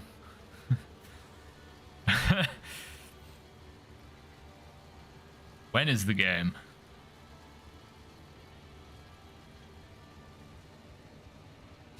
Why is the game volume so low? I mean, there's nothing really to hear. No music. What? What do you want? More engine volume? I can turn that up a little bit.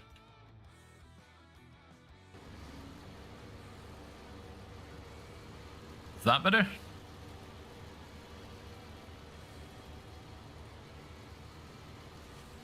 I don't really play for the engine noise because it's pretty monotonous. Like, have you driven the Tatra trucks? Yeah, specifically the engine. Yeah.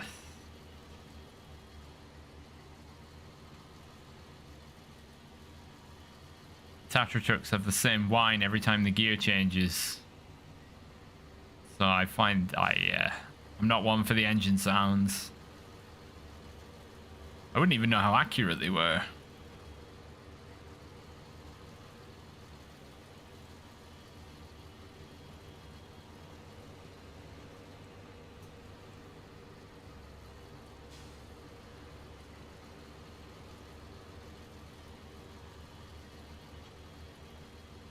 Right, so we're nearly at the drop off. We seem to have, during the day I'm picking missions or craning materials, and then at night is just the driving time apparently.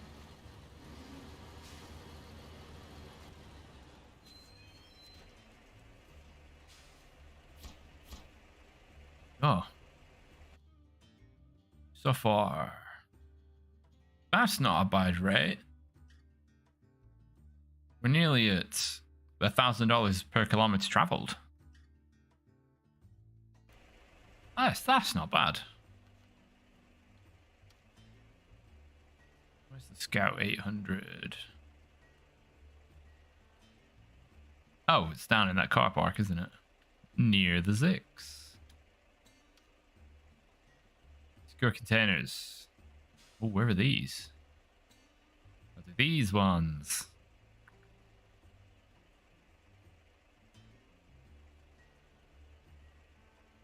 Maybe not with the BM. Ah, there's that. Taking the junk from the mine. From there to the logistics center. Oh, that makes sense. We can pass by here and recover the Kodiak. If I can get out of this campsite.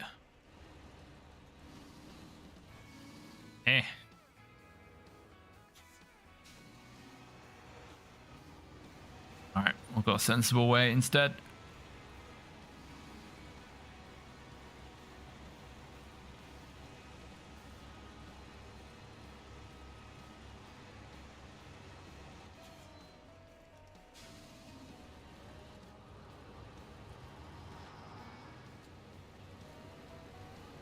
Oh. So this... I can get up there from here, right? Yes.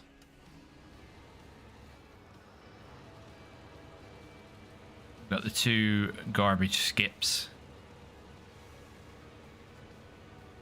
Even though, given the skip design, they have their own... You know, they should have their own truck.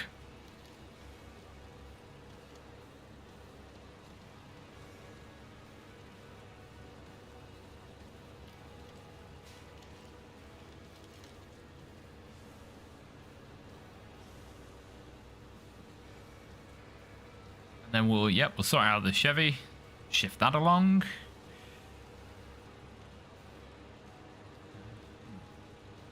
Come on, you can get up the hill. So if the Chevy can get up here, you can get up here. So I'm a bit light on the fuel front. Although we're going, the drop off for the rubbish is where there's a little scout fuel trailer.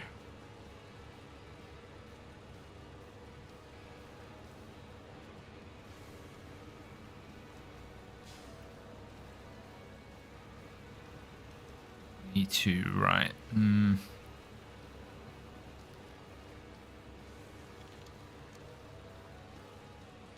Seems that the last couple of DLC, the Tega versus the Royal BM, I mean, it's like no competition. I don't even think they're comparable.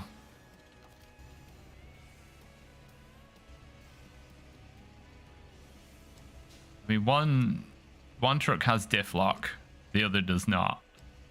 One has mud tires, the other does not. One rides very high, has very soft suspension. One does not. Yep, the Tiger can't run a crane and a flatbed, a dedicated flatbed, but it can do this.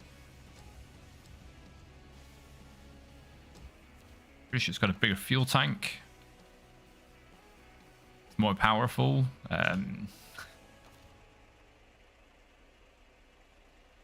Yeah, it's a bit of an apples and oranges comparison, really.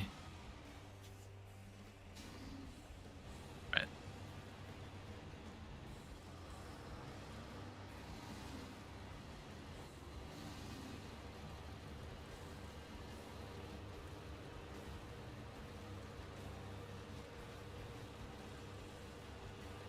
Ooh, these are pretty heavy.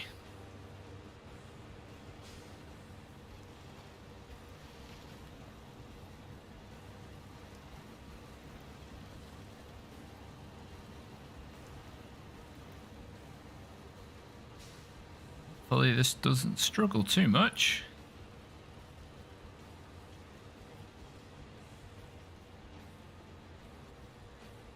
Not that I want it to struggle at all, really, but you know what I mean. It's funny how language can be. Let's get a bit of oomph.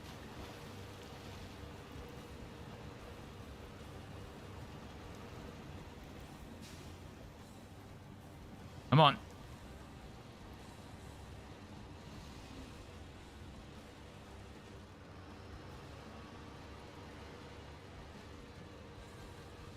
Oh, that should keep us going for a little bit. Although this trail is pretty muddy.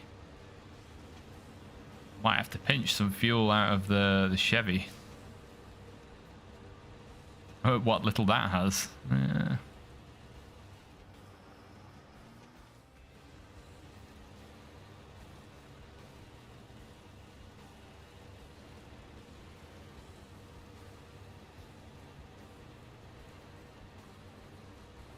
Look at it bounce. Ugh.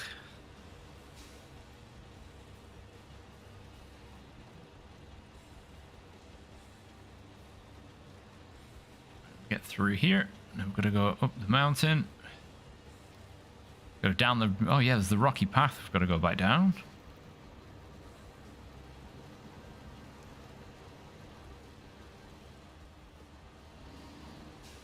Because we don't have diff lock. We have to sort of keep it in low plus to be pushing as much power to the wheels as possible to keep us moving. Even if that means burning more fuel just to keep the wheels spinning. Even if that means making no progress. While we wiggle steer our way to freedom.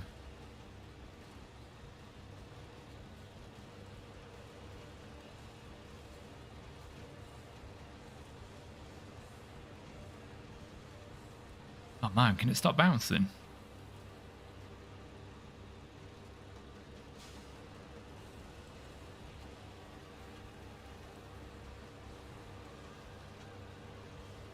Is that all we're doing?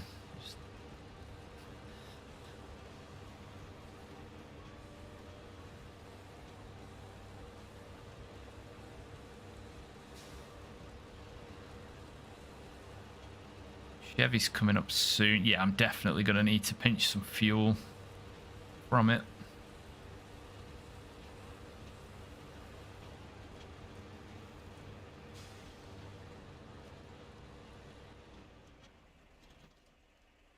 Yeah, stay on this road.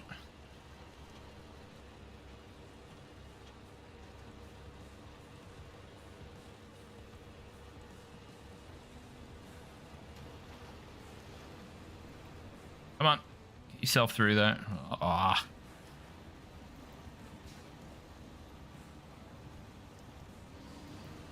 See, yeah, you need to use the maximum. You see how the front wheels didn't really do much then to help it get out of the mud. Because the various low gears. Oh god, oh, the trailers hit that slider, hit the rail.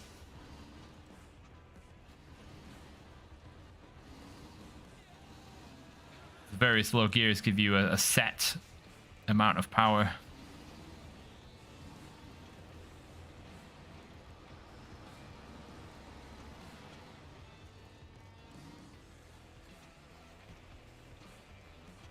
Right, where am I gonna put this down temporarily? Where I can get back under it.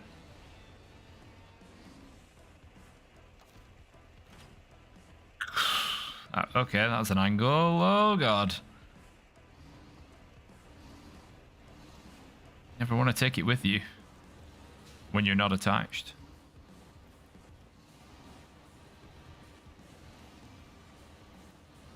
See myself knocking this thing over.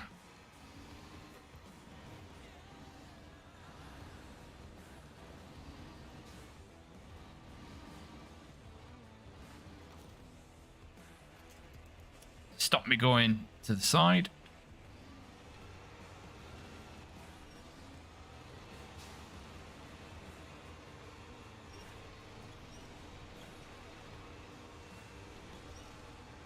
Come on, go backwards. There we go.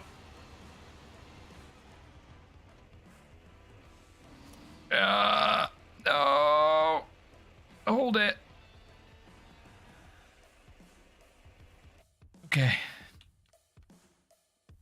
just have a look at the gravity of the situation.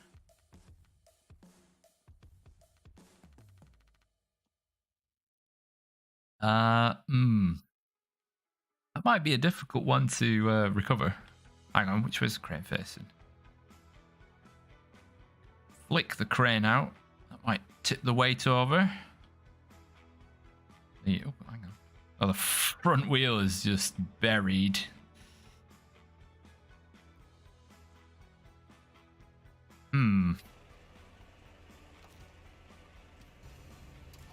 Oh.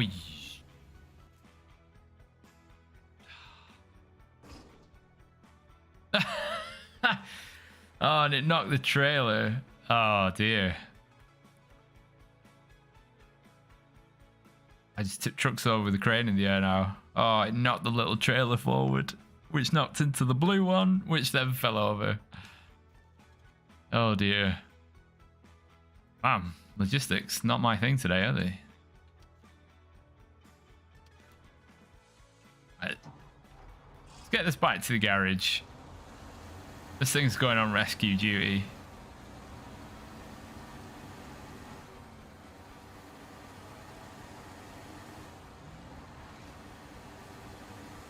Actually, not to the garage. We'll just head straight for the critical area. It's just a little clunk. Just a little clunk afterwards.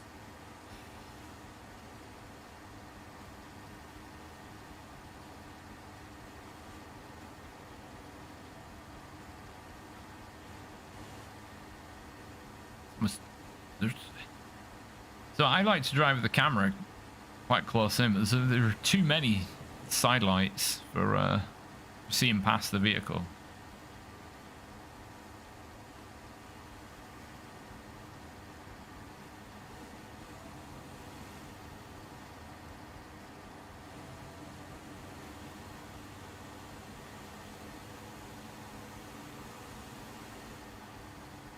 Ah, monster.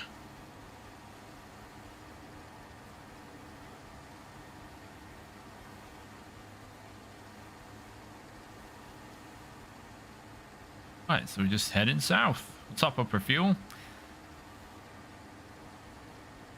We'll go and fix some stuff.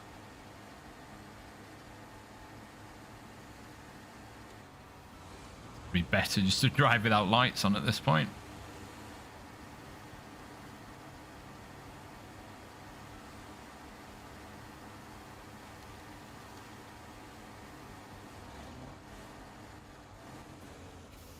Double check our routing. Yes. So, oh yeah, don't turn right here. Keep right there, and then it's through here, that way.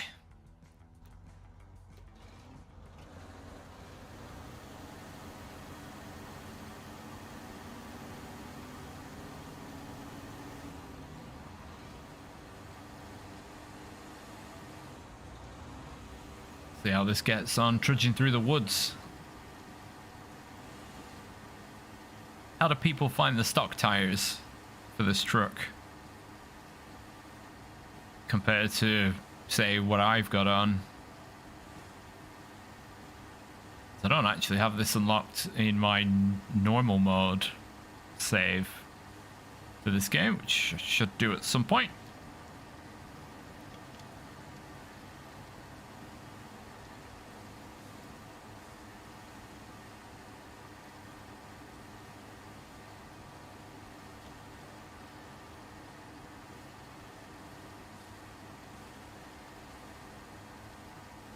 This feels like poor man Zix is the wrong term, really, but it's more the equivalent where you can just set it in gear and it'll go.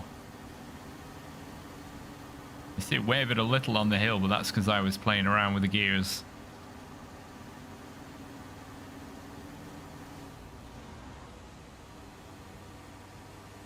Although this is just dirt, so it's pretty easy to traverse in the first place.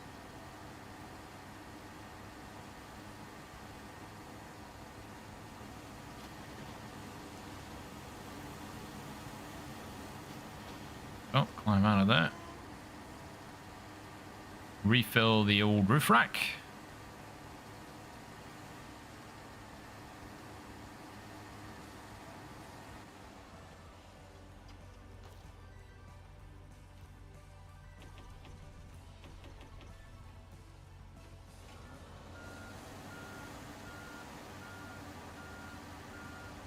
Head further into the woods.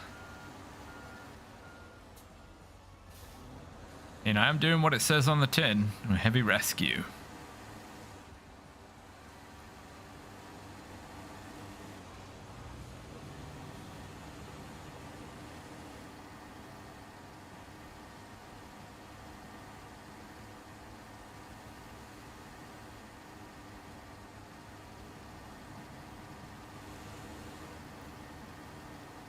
We've got the Chevy to flip over,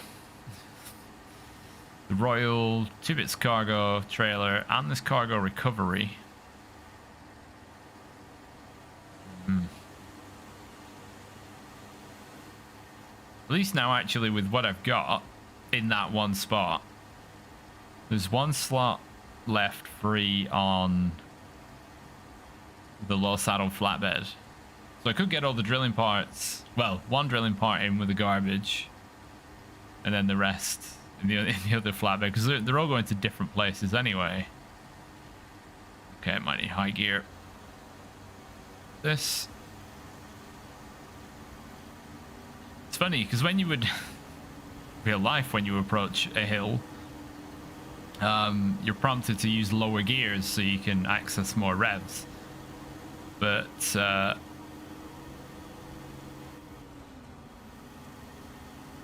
that's a big boulder. But this... Oh my god, get off the rock! You keep your speed and momentum, it doesn't matter what gear you're in. Stick it in high and you will just travel up the hill. Unless it's really bad.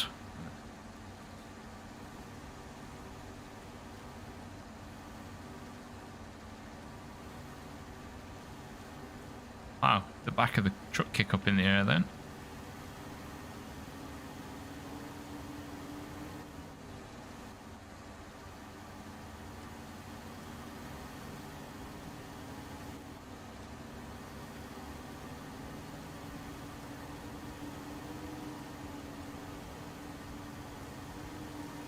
There we go. There's the accident site.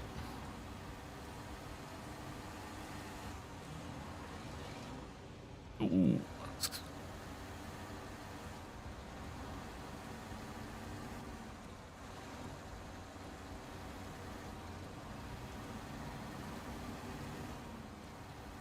Right, how are we going to get the Chevy out of there?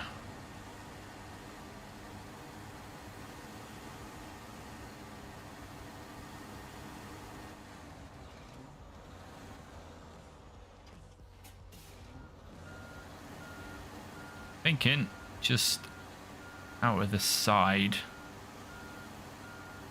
just pulling on it as hard as I can.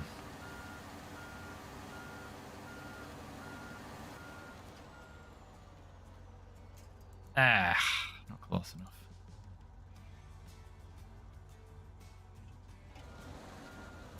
A real gearbox would make a lot of difference as well. Just any remotely realistic gearbox.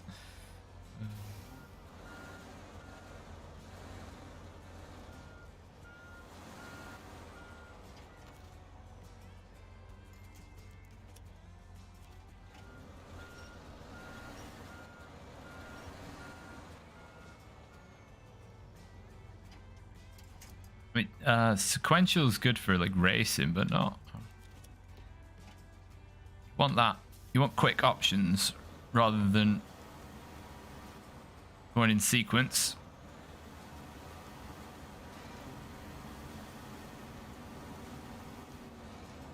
Oh, come on! Oh well, just winch it. For some reason, I'm a bit wedged.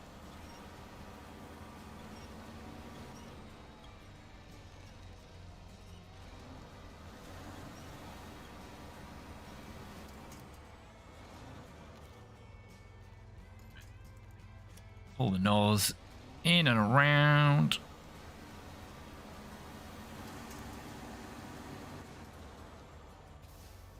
Just unlock the Zik-605 I can go at level 8. It was a nightmare, but worth it. Use as of Tegra and Collab. Took me several hours. Oh yeah, it does. There's no quick way of doing it, really.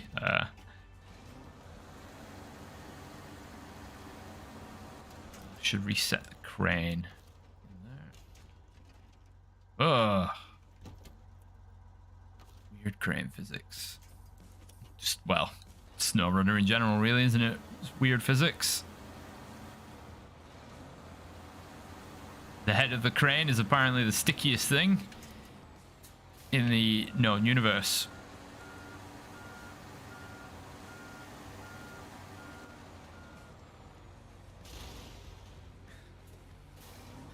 That sounded nice.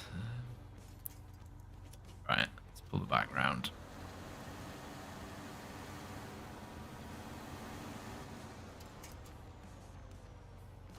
Not really what I had in mind.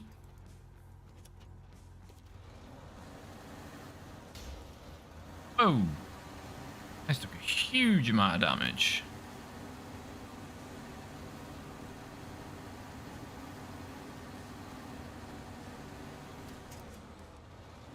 This is just going to be one of these trucks that doesn't flip over. How much wheel damage did I take? Eesh.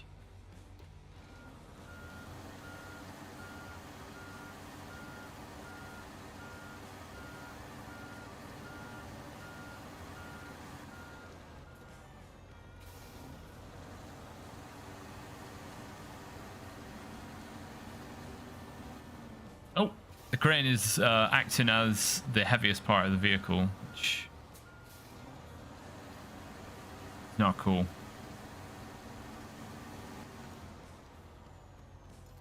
Probably is the heaviest part, but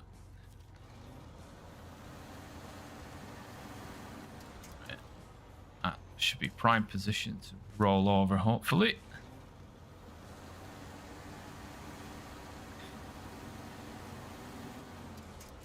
Nope, it's just gonna pivot. Right, that should get it now. There we go.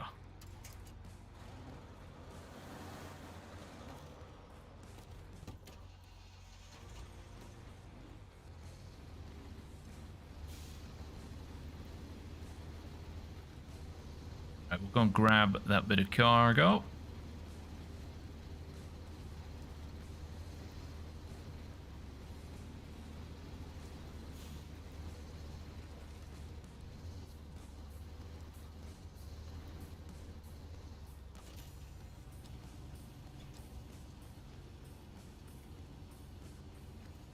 I don't have the reach.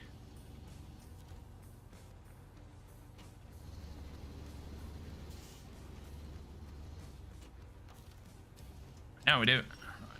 Grab those drilling supplies.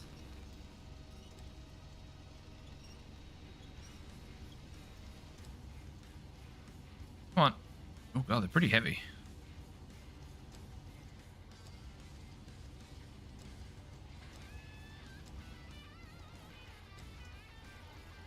I'm sure it'll be fine to just land it on the chassis for now.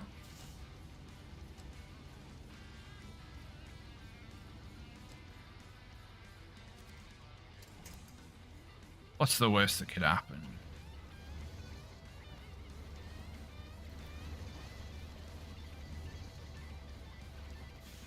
Try and navigate back through this river. This raging torrent.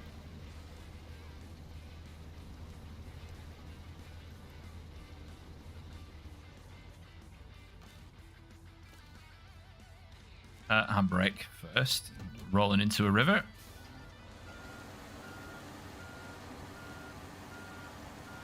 And truck number 2.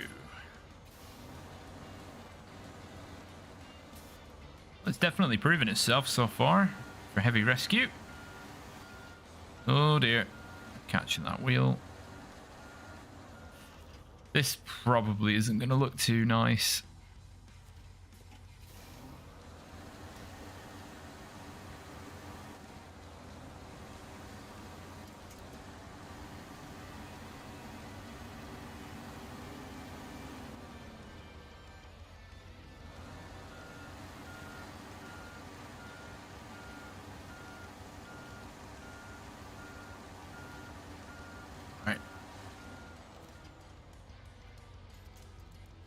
And now give it a big pull.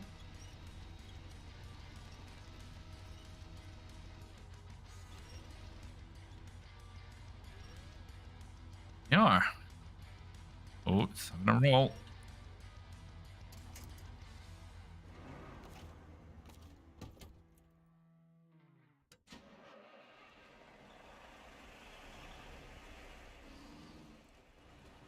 Oh ho ho! There we go.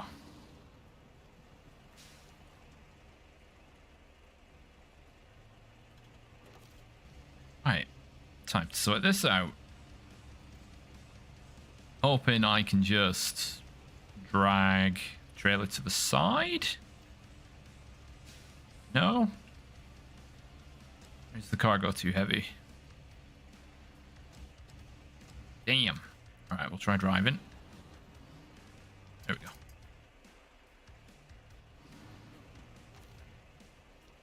Store, and we will tuck ourselves in.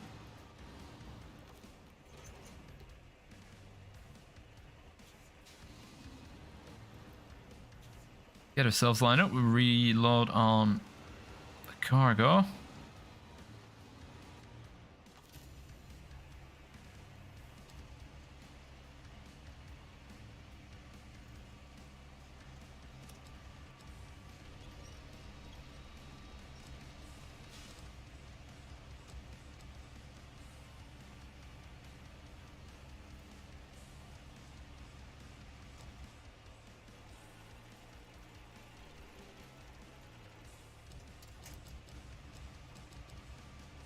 How much? Yep, that's enough space. Number 2 back in.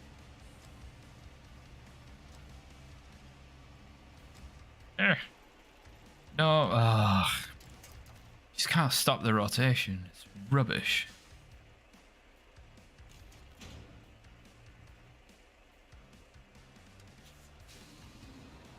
Then on the back, I'm going to put the drilling supplies. No doubt this is all going to fall off again in 5 minutes' time, so.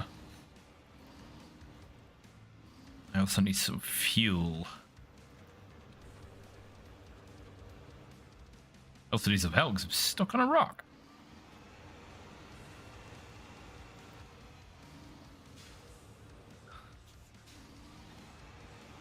Come on. There goes the fuel tank again. Right, in a position where we can move.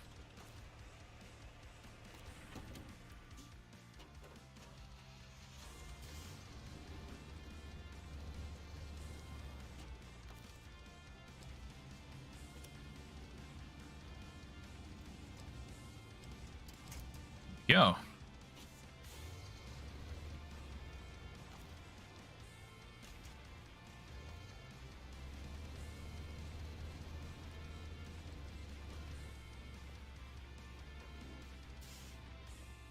I've just beached myself. Luckily, I've got the big winch. There we go.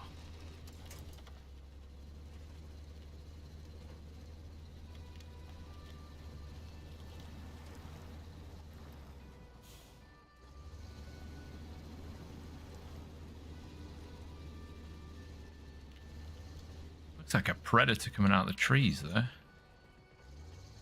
There he looks slightly ominous.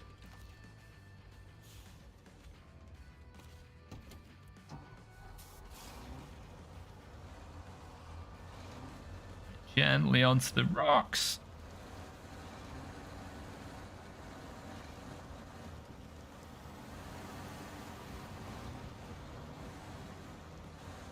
Eek.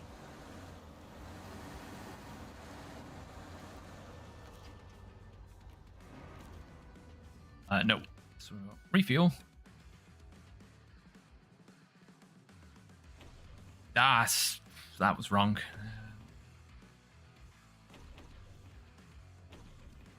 Yeah, that should do it. There we go. That's the dairy special's first big recovery. And it did a pretty good job.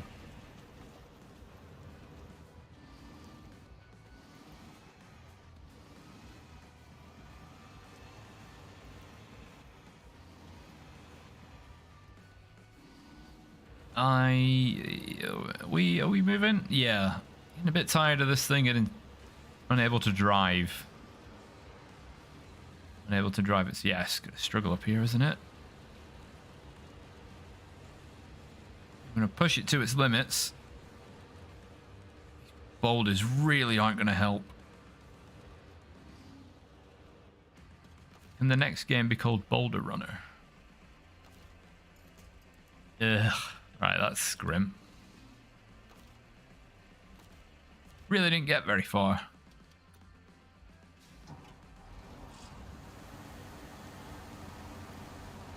So what we'll have the dairy do is push us up the hill.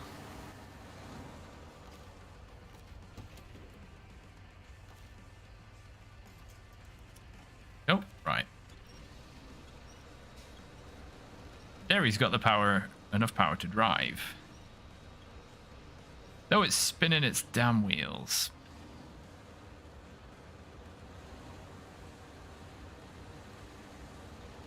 We in contact, yeah, occasionally.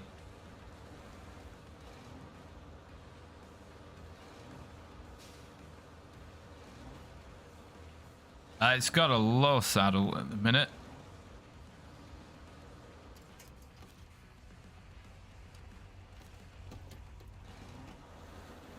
I'm just gonna shove it.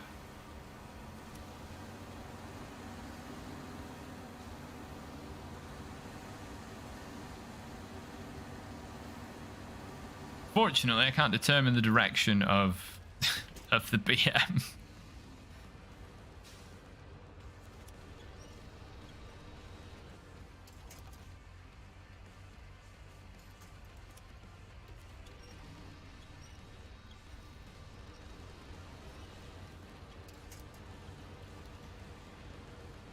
There we go.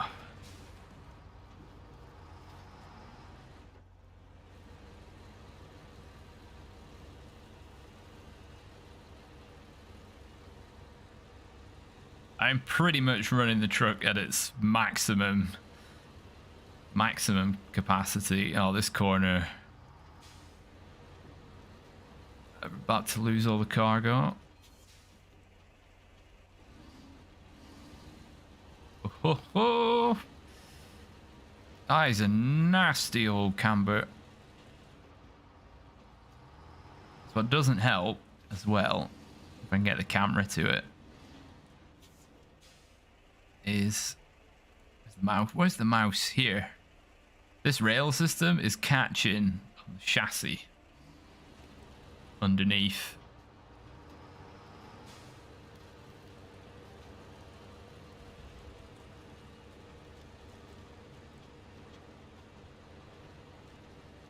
Oh, there's that big boulder. No, no, no, no, no, no, no. All right, we're good.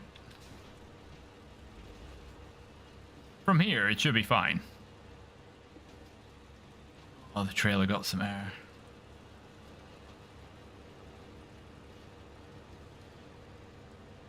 Trailer got some massive air then.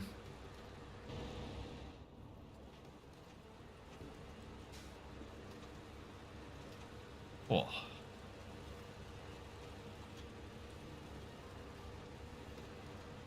Yeah, I think for hauling cargo, I think the cargo limit for this truck has got to be 2 metal beams worth of weight. I guess these skips are equivalent to that. If it needs somebody ramming into the back of it to assist with hill climbs and mud. I mean, the boulders really didn't help there either. Game is genuinely Boulder Runner at times rather than Snowrunner. There's not even any snow in this map.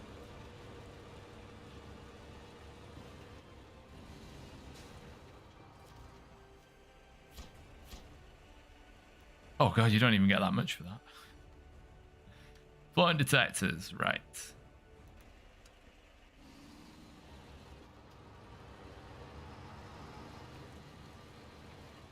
We have the cargo right in the back of the trailer. Little unorthodox.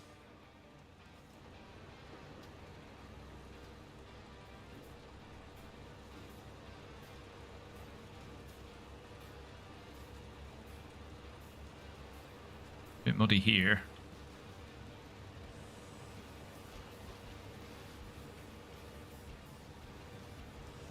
Come on, climb up. Come on.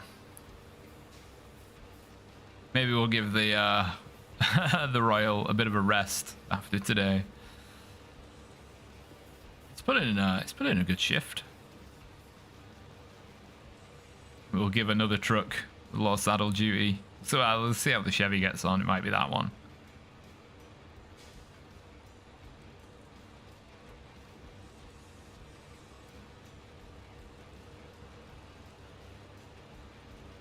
What do you think about the Season 9 trucks? Yeah, they're pretty good. The little Zix is really good to drive. Steering's a bit slow. But I'm yet to try it with add-ons outside of the water tanker. But seeing as water is pretty heavy, it does pretty well. Well, it does pretty well in this region, but it isn't particularly muddy. So I might have to take it to might have to dirty its tires in Tamir. Proper mud.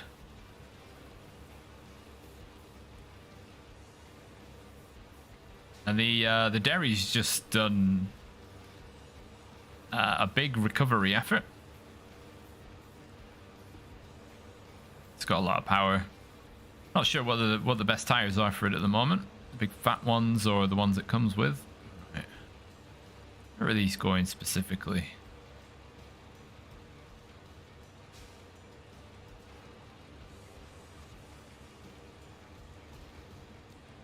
Thanks, Street.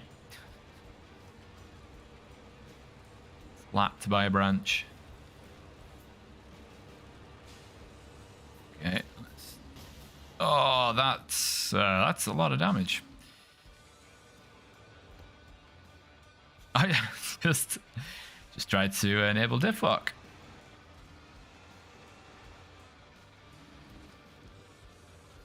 Why is it just stops?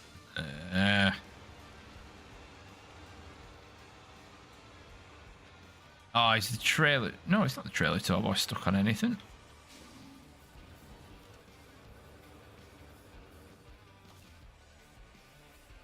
Pull to the side. Oh my... Right, the trailer is stuck. There. Right.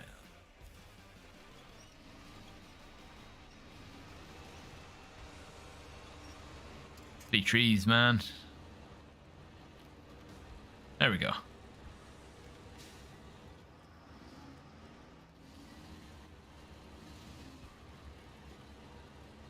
Yeah, this isn't an awkward delivery at all.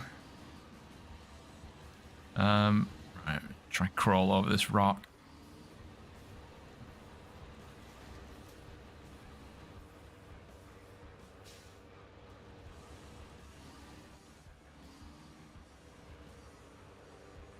Urgh.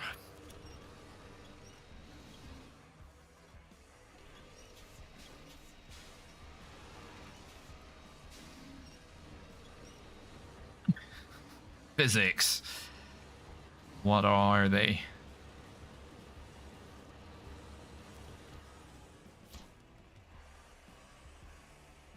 We're going to leave that there for now. Oh,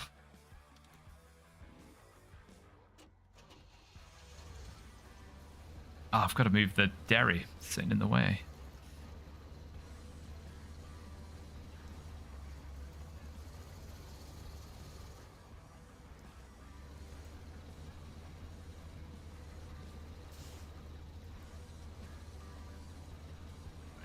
Got to get down there.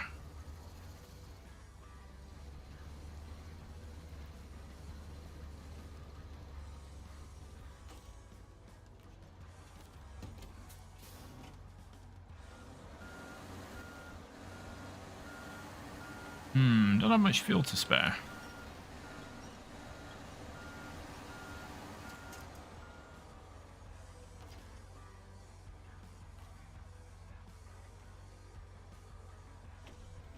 Yep, that'll be fine.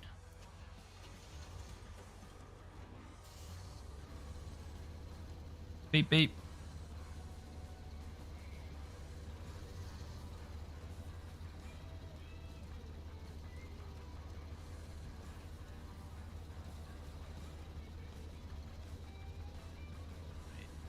figure out the best way down to that riverside.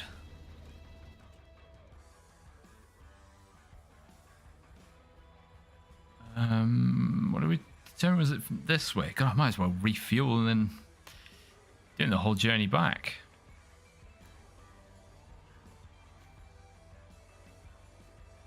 Ah, can't see. Darn it.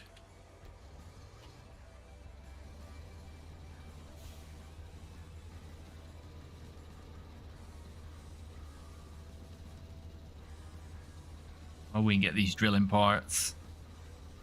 You really have to go out of your way to get to the bottom of the waterfall.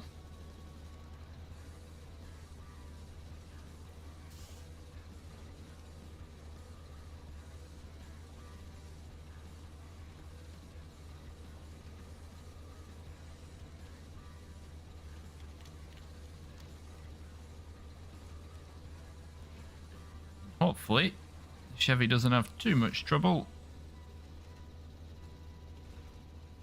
Going in the trailer. Like frog hop down the hillside. Oh, the suspension's nearly gone. That's pretty bad. Oh, and the dairy could have fixed it. The water tank comes with 200 repair parts. That would have been enough to keep it going. Right. Can I cut through here?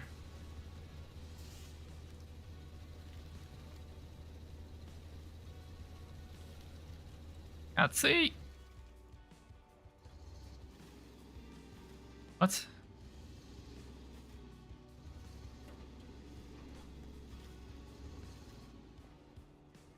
Oh, is the... Oh, the trailer somehow got... What? How did the trailer get behind... Or well, in front of a tree so that I couldn't move?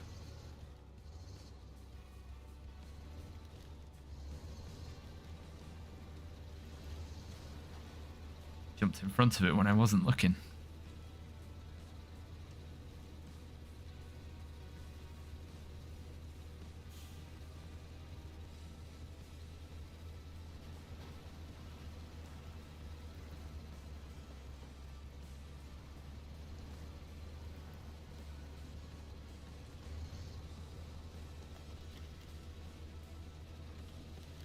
Should be fairly straightforward to the river now.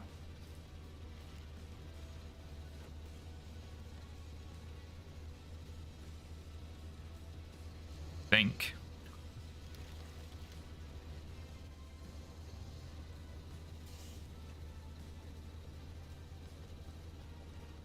Maybe turning a trail around is going to be a bit tricky.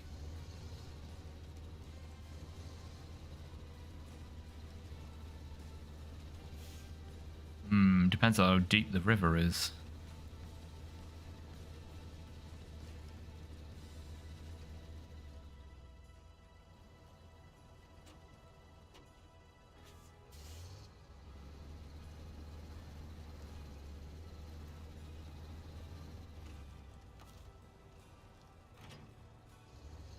I'm gonna get alongside the trailer and just try and...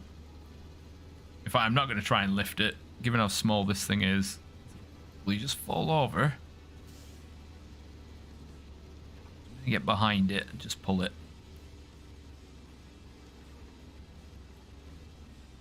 Nope.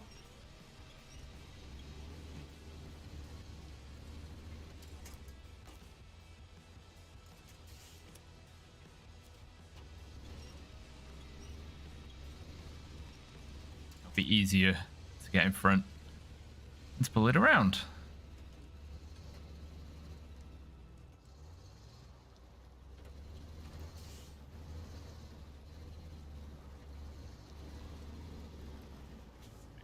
Fly parts number 1. I'm a bit close.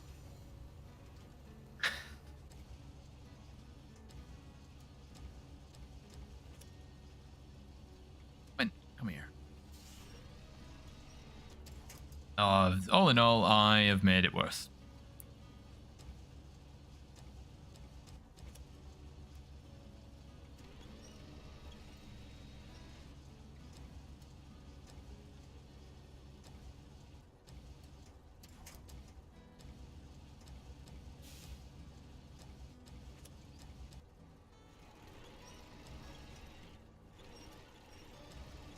Turn around. There we go. Right. Whoa. That's number one.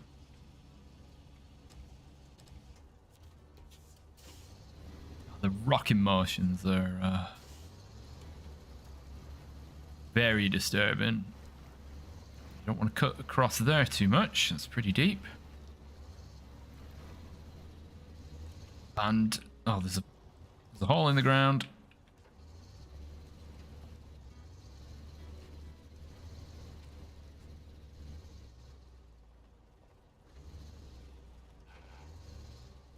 Nice gearbox crunch.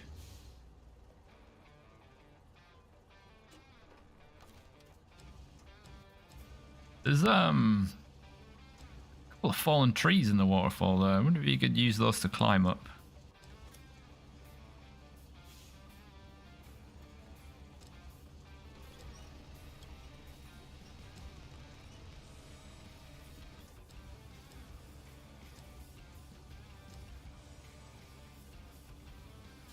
There we go.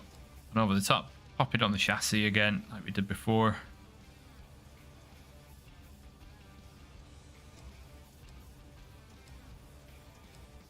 Keep the mass central.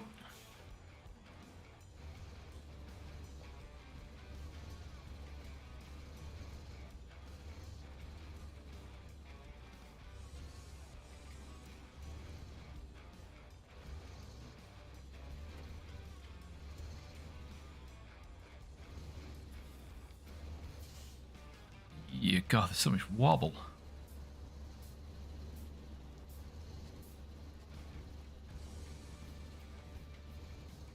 The nearest help is on top of the waterfall.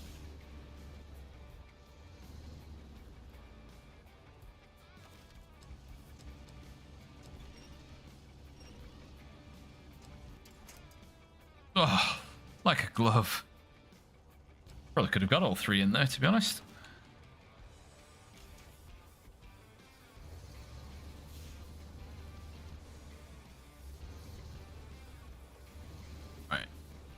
Oh, shit. Is it good? Yes. Nice. Oh, yeah. Back him down.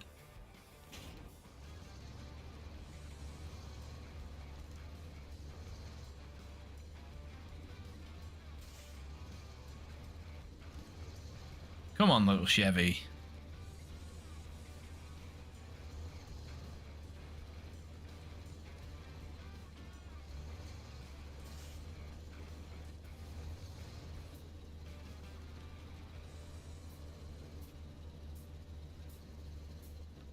These are going... Oh, God, it's a bit windy. Well, at least we can get to there easily enough. Refill at the... where the little scout trailer is.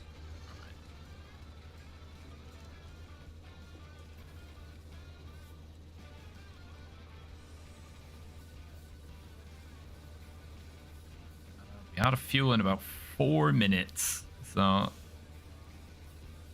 time pressure is on.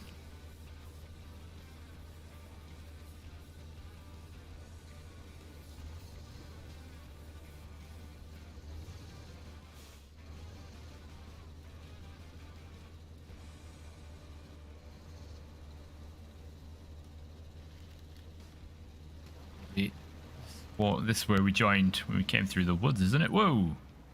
It's just like that when you go into some water and the whole thing just...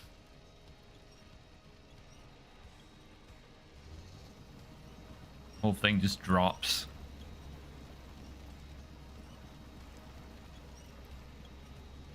Winch on this, practically non-existent.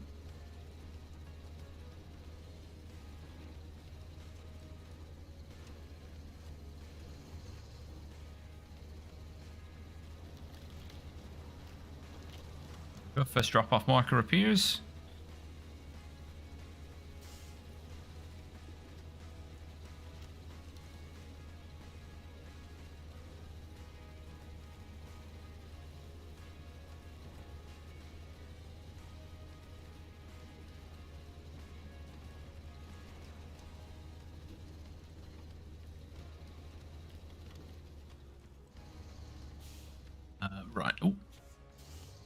rev, so we're gonna nip into there on the left. Top yourselves up.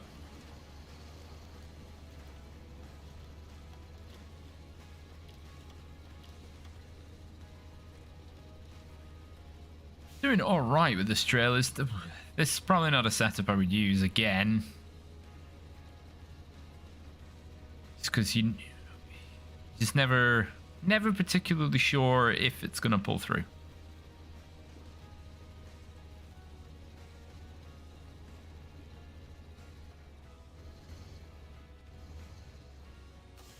Right. Fuel.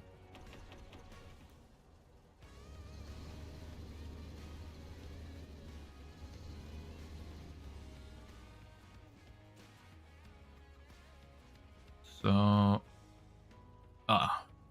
either route basically to number 2. So, stick down some waypoints.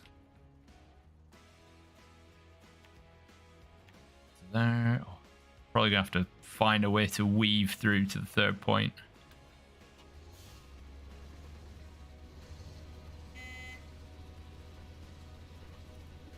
But we should have more than enough fuel to do it. So, let's go.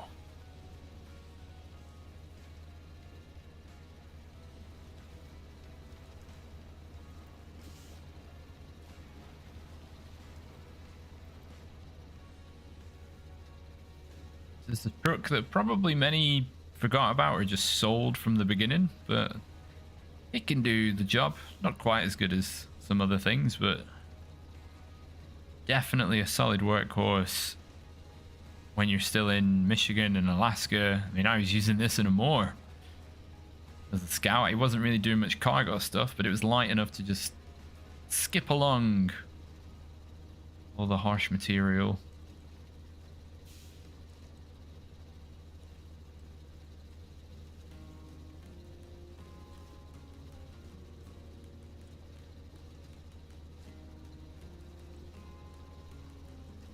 Yeah, maybe the flatbed rather than a trailer. Yeah.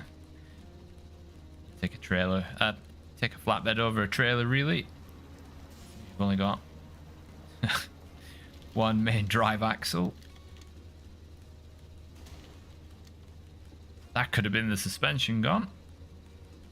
Luckily it wasn't.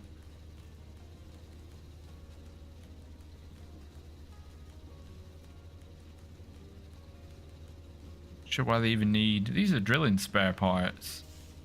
Just random spots in the woods.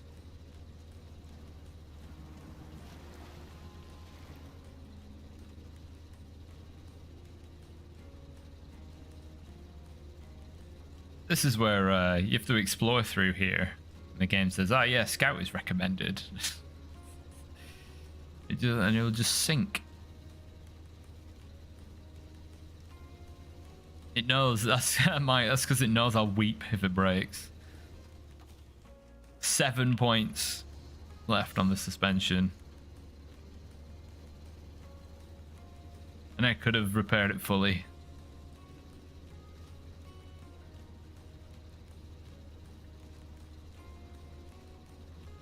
It's gonna be something and nothing.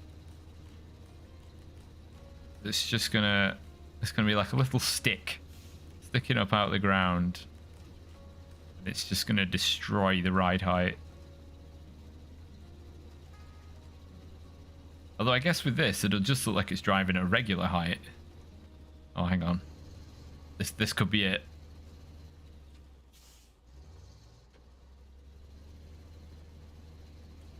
Oh no, the trees had mercy.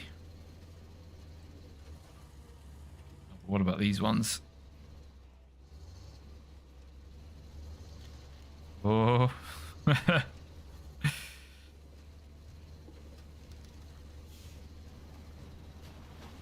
Ah, okay. It's deeper than I thought.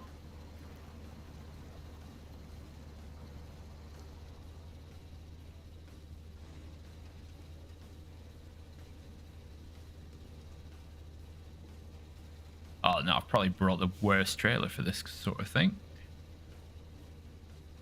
At least the approach isn't as bad as it was for Royal. All I have to do is dip a wheel in. There we go.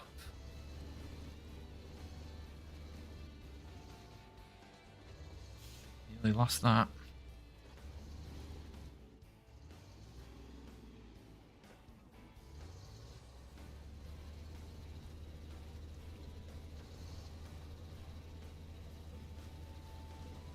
I just try and go as the crow flies to this third one, maybe.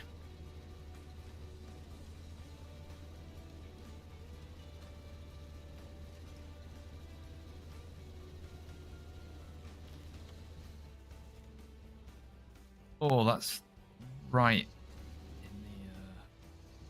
in the wheel well.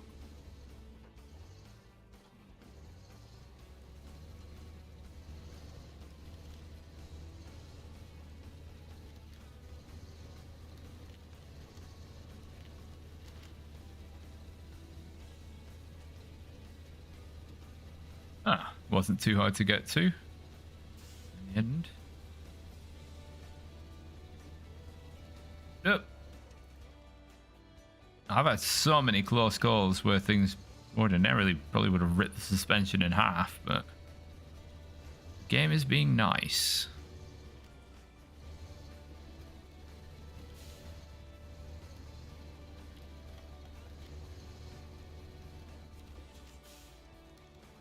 The ground is too hard, right?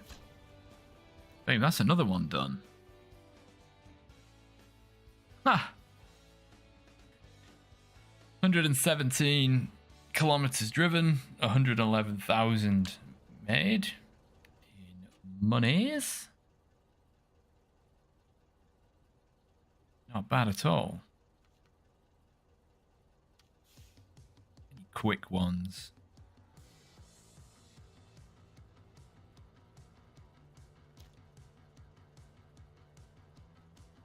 I think I could do that quickly. Helps if I switch.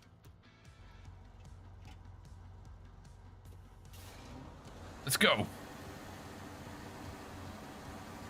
Come from a fairly quiet truck to a very loud one.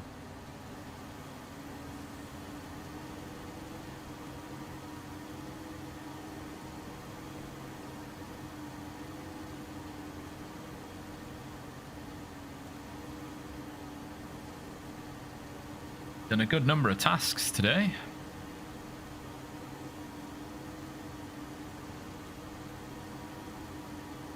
What's going to be the best way through to the Scout 800? Down there? Maybe not. Maybe it would be. Maybe it is.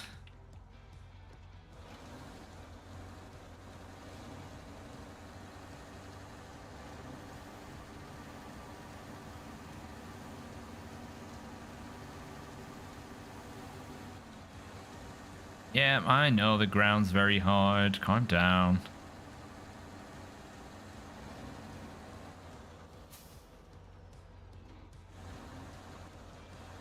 Oop. Got some grip though.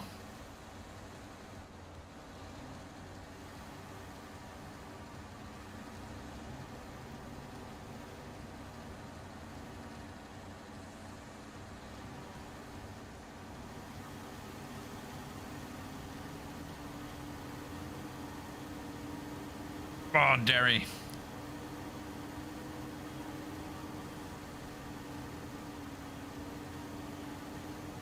Can't see the side lights.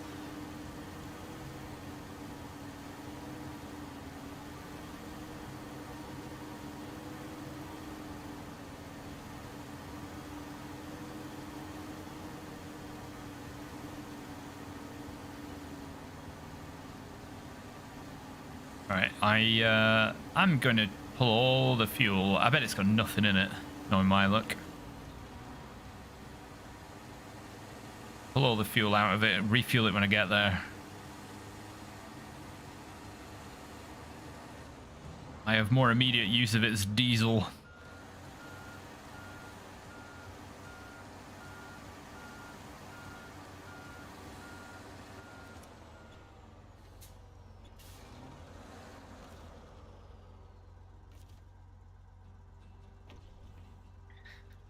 All right, little scout.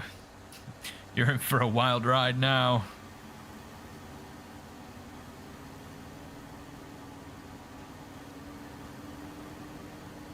Like I say, they don't specify condition. Sort out my route plan. Up to Waterboom 1. Cross over to this track. Sweet. Let's go.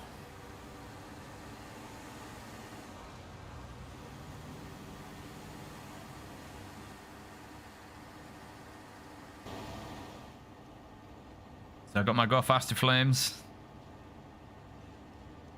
Stickers everywhere.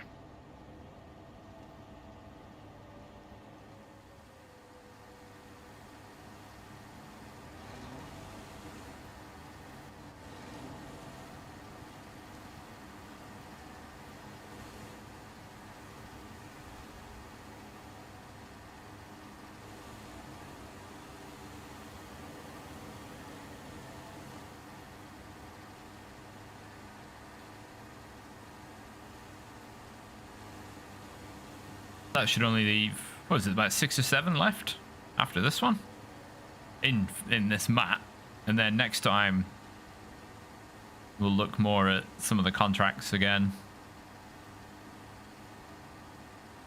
Big gold moves. Maybe use this for a bit of water, a bit of cargo. Little column A, little column B.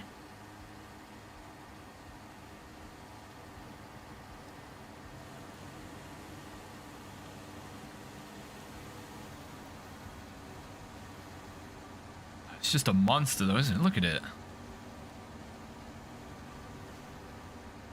One big wedge of metal and engine. Oops, oh, there goes the scout.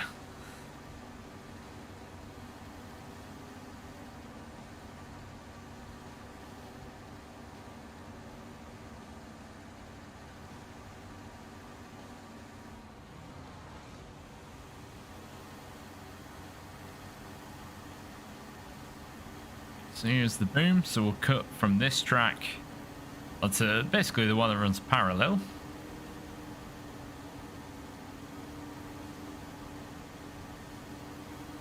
There's the way we've cut back before. I've missed the turn. Oh no, I haven't. I'll be fine. Going, keep going. There we go. Stop turning. Surely to finish this mission, I don't need to deliver any cargo. I just need a really big crane. Put the dome on top. Everything looks pretty much built.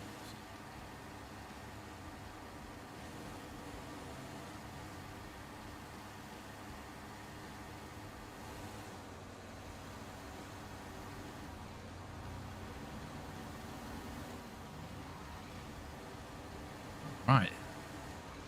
Final slalom downhill.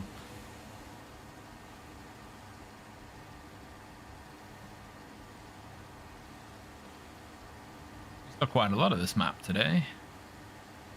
Waterfalls, rocks, lots of water.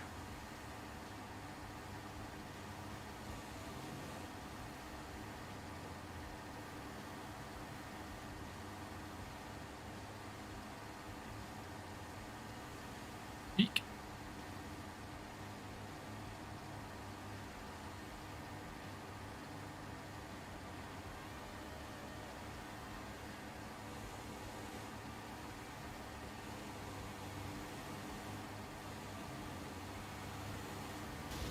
Oh.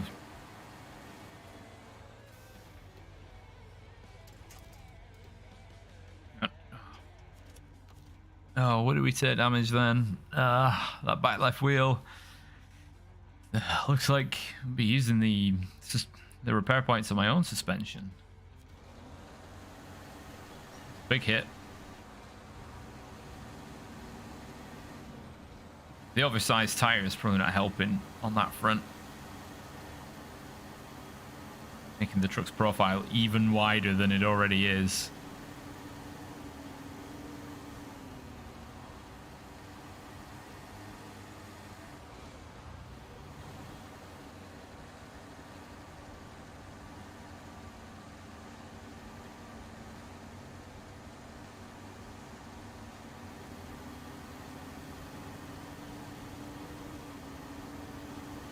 Yeah. Well, it'd be nice to have a bit more independent control of these side lights. Although I suppose for watching on YouTube, because it's nighttime, it does illuminate a lot, but for me, it just makes everything a bit hazy.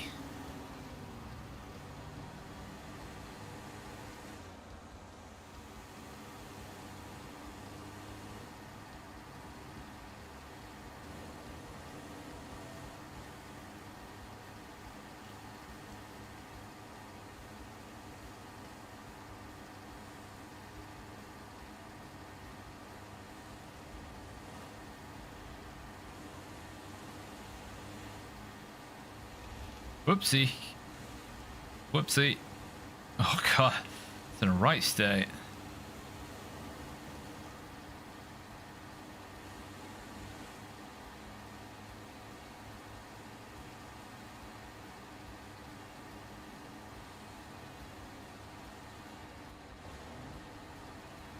Here we are. There's the house. We just got to put a little bit of fuel back in this. Oh, I've bent the roof in. I'll just have to say I found it like this.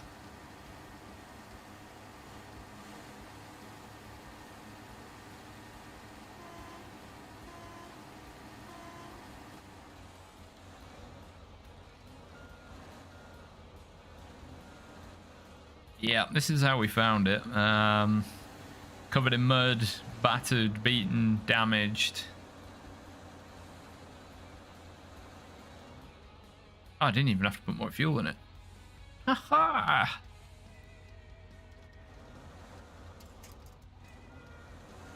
Sorry, get out of the way. Hey, I managed to leave the mailbox standing.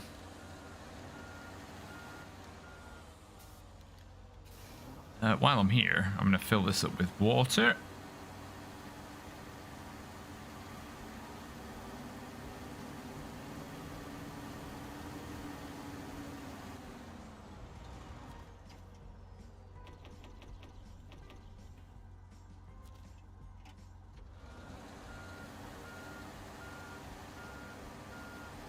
Yeah, we need to get this fixed up a bit. I wonder at the very end, well, at the very end, that's going to be like a year or something. The very end of hard mode Snowrunner. Should I spend the money to actually repair all the bodywork of all the vehicles? Just so they actually look good, or just leave them battered? Everything I find comes in this broken, mangled state, so there's nothing I can do, really.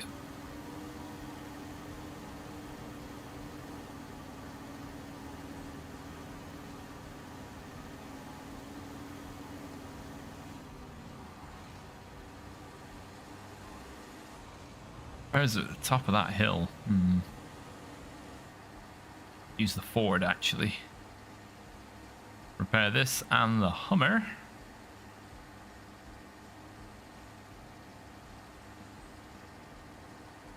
I mean, that's what it's there for. The Ford can scamper up the hill to the repair and resupply zone nice and easily.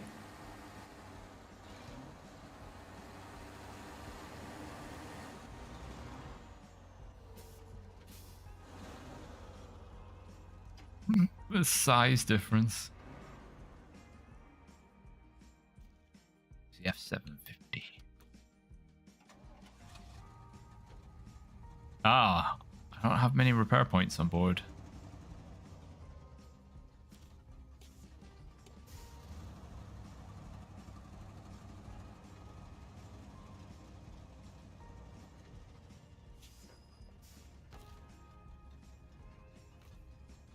Got 23.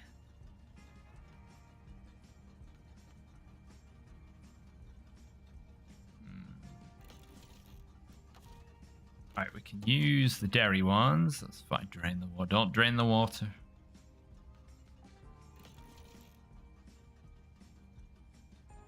$150 from the roof. I still got 200 in the fire tank. Sweet. do itself. And change truck.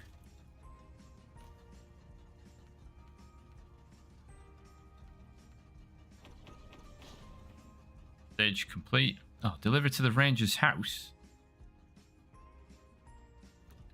Just to take ownership myself.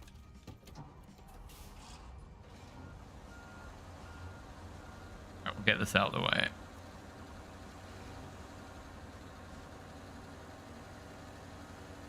Big parking space.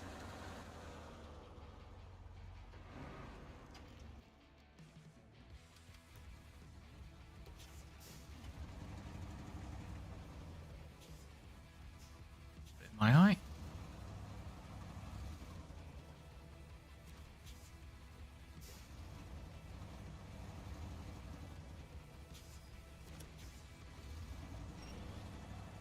Alright, let's get this dropped off.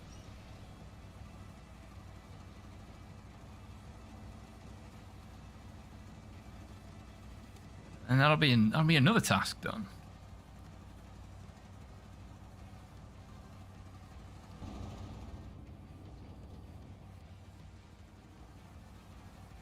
Oh.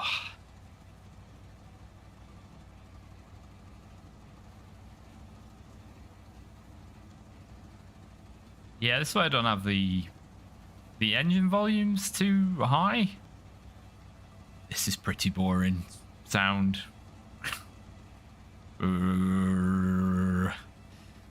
Some just aren't that good. Hey, Chameleon. Yeah, no worries. Better late than never. Just dropping off this Hummer at the ranger's house. Are they gonna live? Do you reckon they're part of the bowling club? Might be. They might live next to it.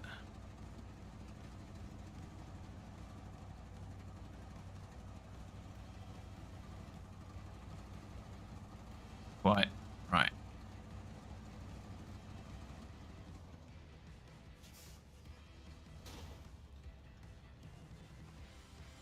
Oh god, it's a damage. It's a damage on delivery, but that was fine. Right, so that's mine now, right? Yeah. So now I'm going to take it back to the garage.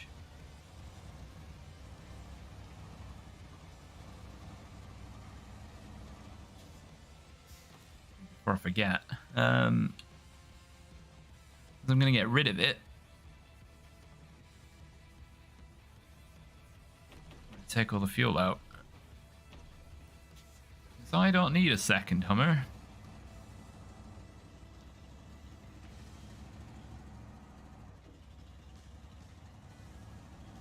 I don't really have a need for a support, a mediocre Scout that is even more boring to drive.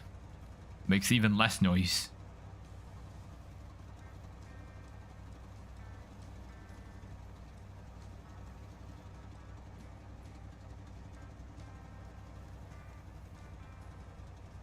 This is from Season 1, the F750. This is, you get this in Lake Coved. Not too far down the road from where you get the Action.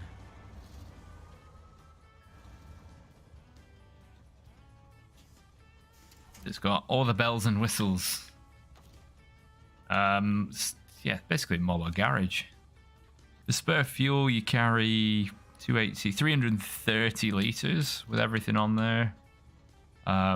What's it like? 4 spare wheels or something? 8 spare wheels. And then repair points of 500. Which, not bad for a Scout. It's massive.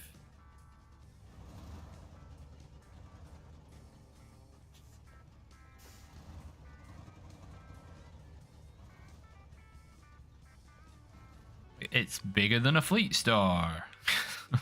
What?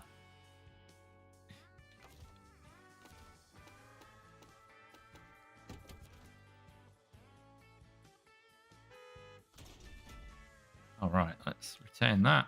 Truck storage. and sell.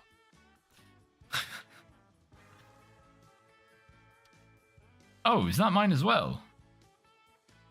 Ah, shoot. I'll have to sell this as well. But on that note, that is where we are going to end today. So I want to thank you all very much for watching. On Monday, we'll get back into the contracts a bit. Can't remember which one. Oh, well, this one. It opens 3 warehouses. You could say like metal beams and things like that. So they're worth doing. And hey, we might do this one as well, which is, I can't remember. It's that one, isn't it? Work transport evac. So there's still plenty to do. So I hope you all join me for that. And I hope you all have a great weekend. And take care.